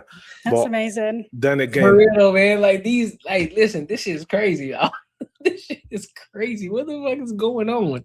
On this show, because you only see me for a few minutes and I'm just, it's hard to obviously understand someone's personality just at first glance like that. But yeah, it's understandable anyway, yeah. Does it come across more interesting that he's mentioned that? As you say, it's not enough to see that. And I can only go off what I can see at the moment. And, you are quite chilled for my liking. Yeah, I think crazy. I don't know. I don't want to compare, but that's it. Yeah. Okay. Is she your normal type? Yeah, she will be someone that I'll go for, yeah. Okay. Thank you. You're also attractive. Thank you. Thank you. Let's move on back here. Unfortunately for you, all the balloons have been popped. Yeah. Thank you for coming on the show today. If I can take your mic. Yeah, no worries. And then ladies, can we give them a round of applause? Yeah, thank you, ladies. Yeah. Thank you. That's a bunch of bullshit. That's a bunch of bullshit. That's a bunch of bullshit, bro. That's a bunch of bullshit. And it goes to show you, if you want to know how they actually out here thinking, don't matter if you in the Western world, don't matter where you at. Don't matter where you at. They all think the same. Now, when I say all, I'm not saying all as in 100%. I'm saying all as in the individuals that go into these pop the balloon platforms. How they think, how they operate is not just subjective to American culture. No, that's just across the fucking board. And we just seen it here in first goddamn hand in real time. So for all the passport bros, hey bro, let's go over here to Brazil, bro. Let's go over here to Thailand, bro. Let's go to Rio, bro. Let's go to European. Let's go to Germany, bro. It's the same. Ain't no different. The same thing that you're gonna get over here in America, you're gonna get the same thing over there. Same difference. They just speak a different language. That's a fact. That's a fact. So, good guys, listen. But listen though, Five Brown. Here's the thing: are they all insatiable and shit? Probably. Listen, I'm telling you now. I'm telling you now. The good guys finish last. Like he's everything that. Let me preface it by saying this. Pause. Pause. He's everything that a woman would want, right? Civil engineering, great job, solid dude, well dresser. You know what I'm saying? Of course, you know, depending on what you like, you bald head, whatever case may be. He got himself put together, well spoken, knows 2 different languages, this, that, and the third. Well, like he's very, looks like he's cultured. You know what I'm saying? He reads books into factual data, you know, and factual things, and understanding the world, what's going on out here that's factual, not reading these fairy tale books and shit like that. Guess what? He's everything that a woman could want, and they still don't want. And then mind you, he's taller than every woman out there. But some reason they still don't want the dude. You can't win. So this is why a lot of men, this is why you got a lot of red pill dudes out here saying, listen, bro, fuck them. Fuck what they talking about. Go do what you do. Go live your life. Go build yourself up. Go be the best man that you can fucking be. They gonna be there. And also, this is why it's always said, go where you tolerate it. No, I'm sorry. Let me rephrase that. Go where you are celebrated, not where you're tolerated. Simple as that. So, be what it is. He says they should go on those shows to expose themselves to people who wouldn't necessarily be their type, but open to love.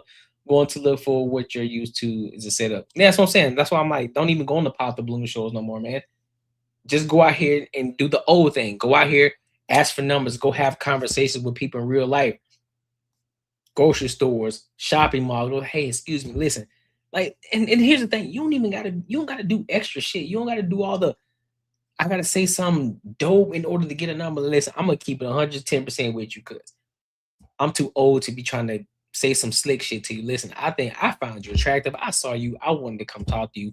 I want to get your number, and I want to be able to text you or call you later, and we can set up a date where we can meet it and we can get to know each other. How does that sound? She can say yes or no. If she say no, cool. I appreciate you. Hope you have a great rest of your day. You walk the fuck off. She say yes, cool. Get the number, boom. Fuck all the, oh nigga, I'm waiting 4-5 days. Like, listen, man, listen. This is such and such. I just met you. I'm gonna hit you up. Listen, we should get together soon. How about tomorrow? How does tomorrow sound? Coffee, or we can hit the park. I'm actually going out to work. Since he said he like to work out, listen, I was thinking about going to walk around the park. Would you care to join me? We can walk, talk, get some exercise, get our steps in, get our 10,000 steps in. Nigga, we can walk for 2 hours. We can walk for about a good 2 hours. get all 10,000 steps in. We got some exercise in. We got an intimate conversation going on. We good.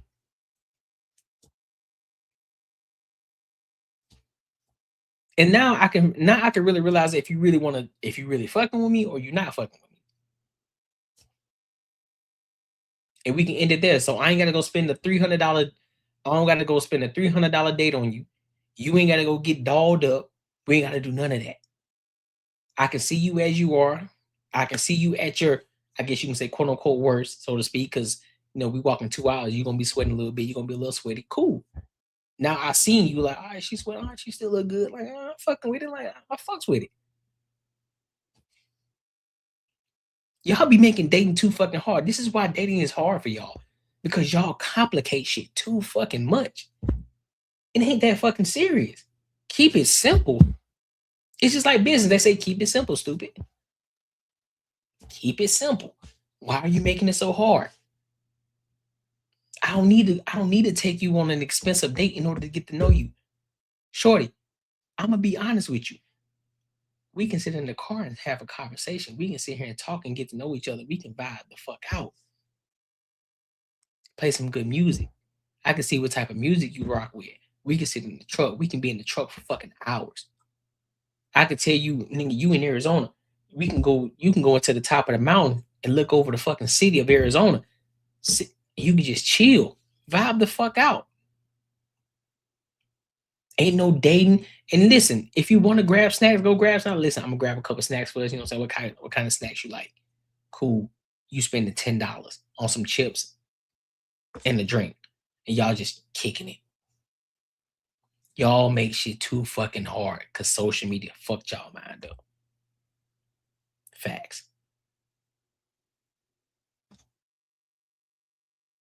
I'm telling you, Miss Freckles, free dates are the best. They want to post pictures on Instagram and all that shit. Ain't fuck that. The best dates are the ones that's free. And it ain't about being cheap. It's because, like, listen, there's no expectation. I don't have an expectation now. We're here free. We're kicking it. We're vibing. I'm getting to know you. I'm seeing who you are in real life. You seeing me. We get the laugh. We get the joke. Sometimes there may be a little banter and barter. Shout out to the banter and barter show. I get the joke with you. I get the joke on you. I get to see your triggers, what your triggers aren't. We get to have a conversation. We get to get real intimate with this shit. And we can really see what we vibe out. And then next thing you know, after the night is over with, because shit, y'all got out there about 6 p.m. Y'all been kicking it there till like fucking 12 a.m., 1 a.m. in the morning. Now you got to go back home. Now because the conversation was so fucking good, guess what? She thinking about you the whole drive all the way to fuck home. She texts you. She ready to text you. Oh, man, I had such a great fucking time. I can't wait to see you again. Oh, man, you so great. She texts you. She can't stop texting you, bro. But you listening to these bitches, you pandering to them, you up here, oh man, nigga, pay your $3,000. Nigga, for what? No.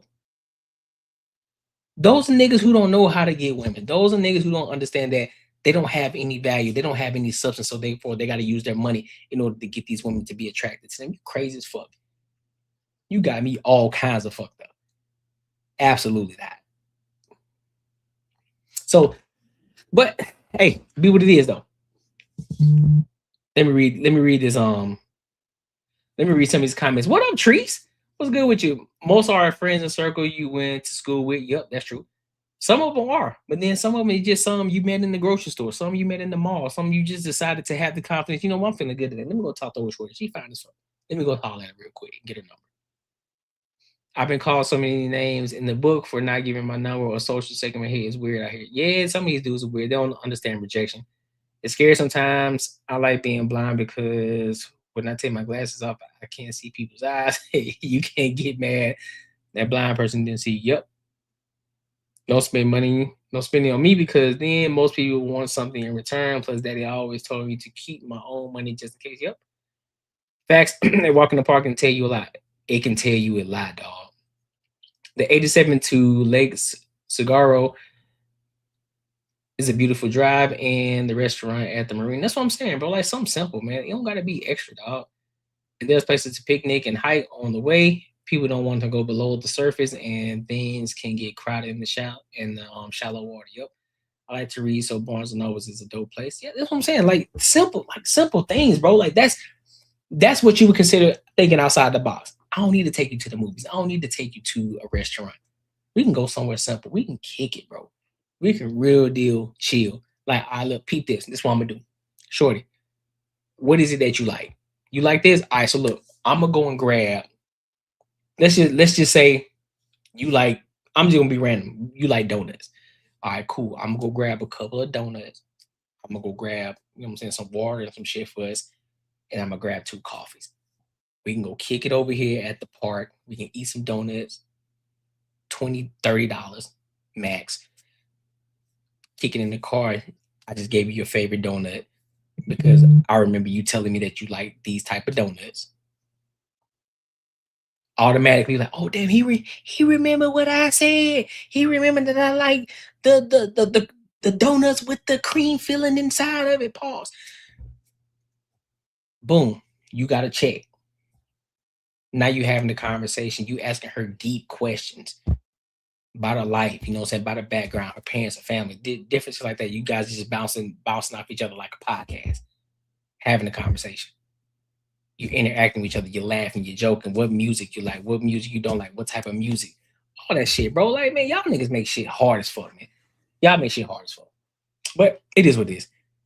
But hey, man, tonight was dope. I appreciate all the bad chases that popped in here in the Earn Circle community that came in here to come kick it with your boy. Tonight was dope. But now we got to go party. We got to go party. I got a birthday party to go to. I'm actually kind of late, but, you know, because y'all was fucking with your boy tonight. Y'all show love. We did our thing. And we 4 hours in, so I'm all the way off. Let me read this last comment. It said, Mr. What do you think of people who are separated, getting a divorce, entertaining someone new? To be honest with you, I think that you should focus on yourself. You shouldn't be focusing on any relationships with anybody because you aren't officially divorced. So you should be focusing on yourself. If you're getting out of a relationship, can't do that. So you should be focusing on either trying to rebuild that relationship or getting out of it, right? That's what I think. So cool. All right, y'all. So I appreciate y'all for kicking it with your boy. And until next time, make sure you guys are here on the Banter Barter Show on Tuesday at 7:05 p.m. And if you haven't subscribed over there, go subscribe over right now. Banter and Barter Show. All right. Hell yeah, clip it, Miss Freckles. Clip it. Hell yeah, clip it and share it with everybody. All right. So until next time, my good people, I will holla.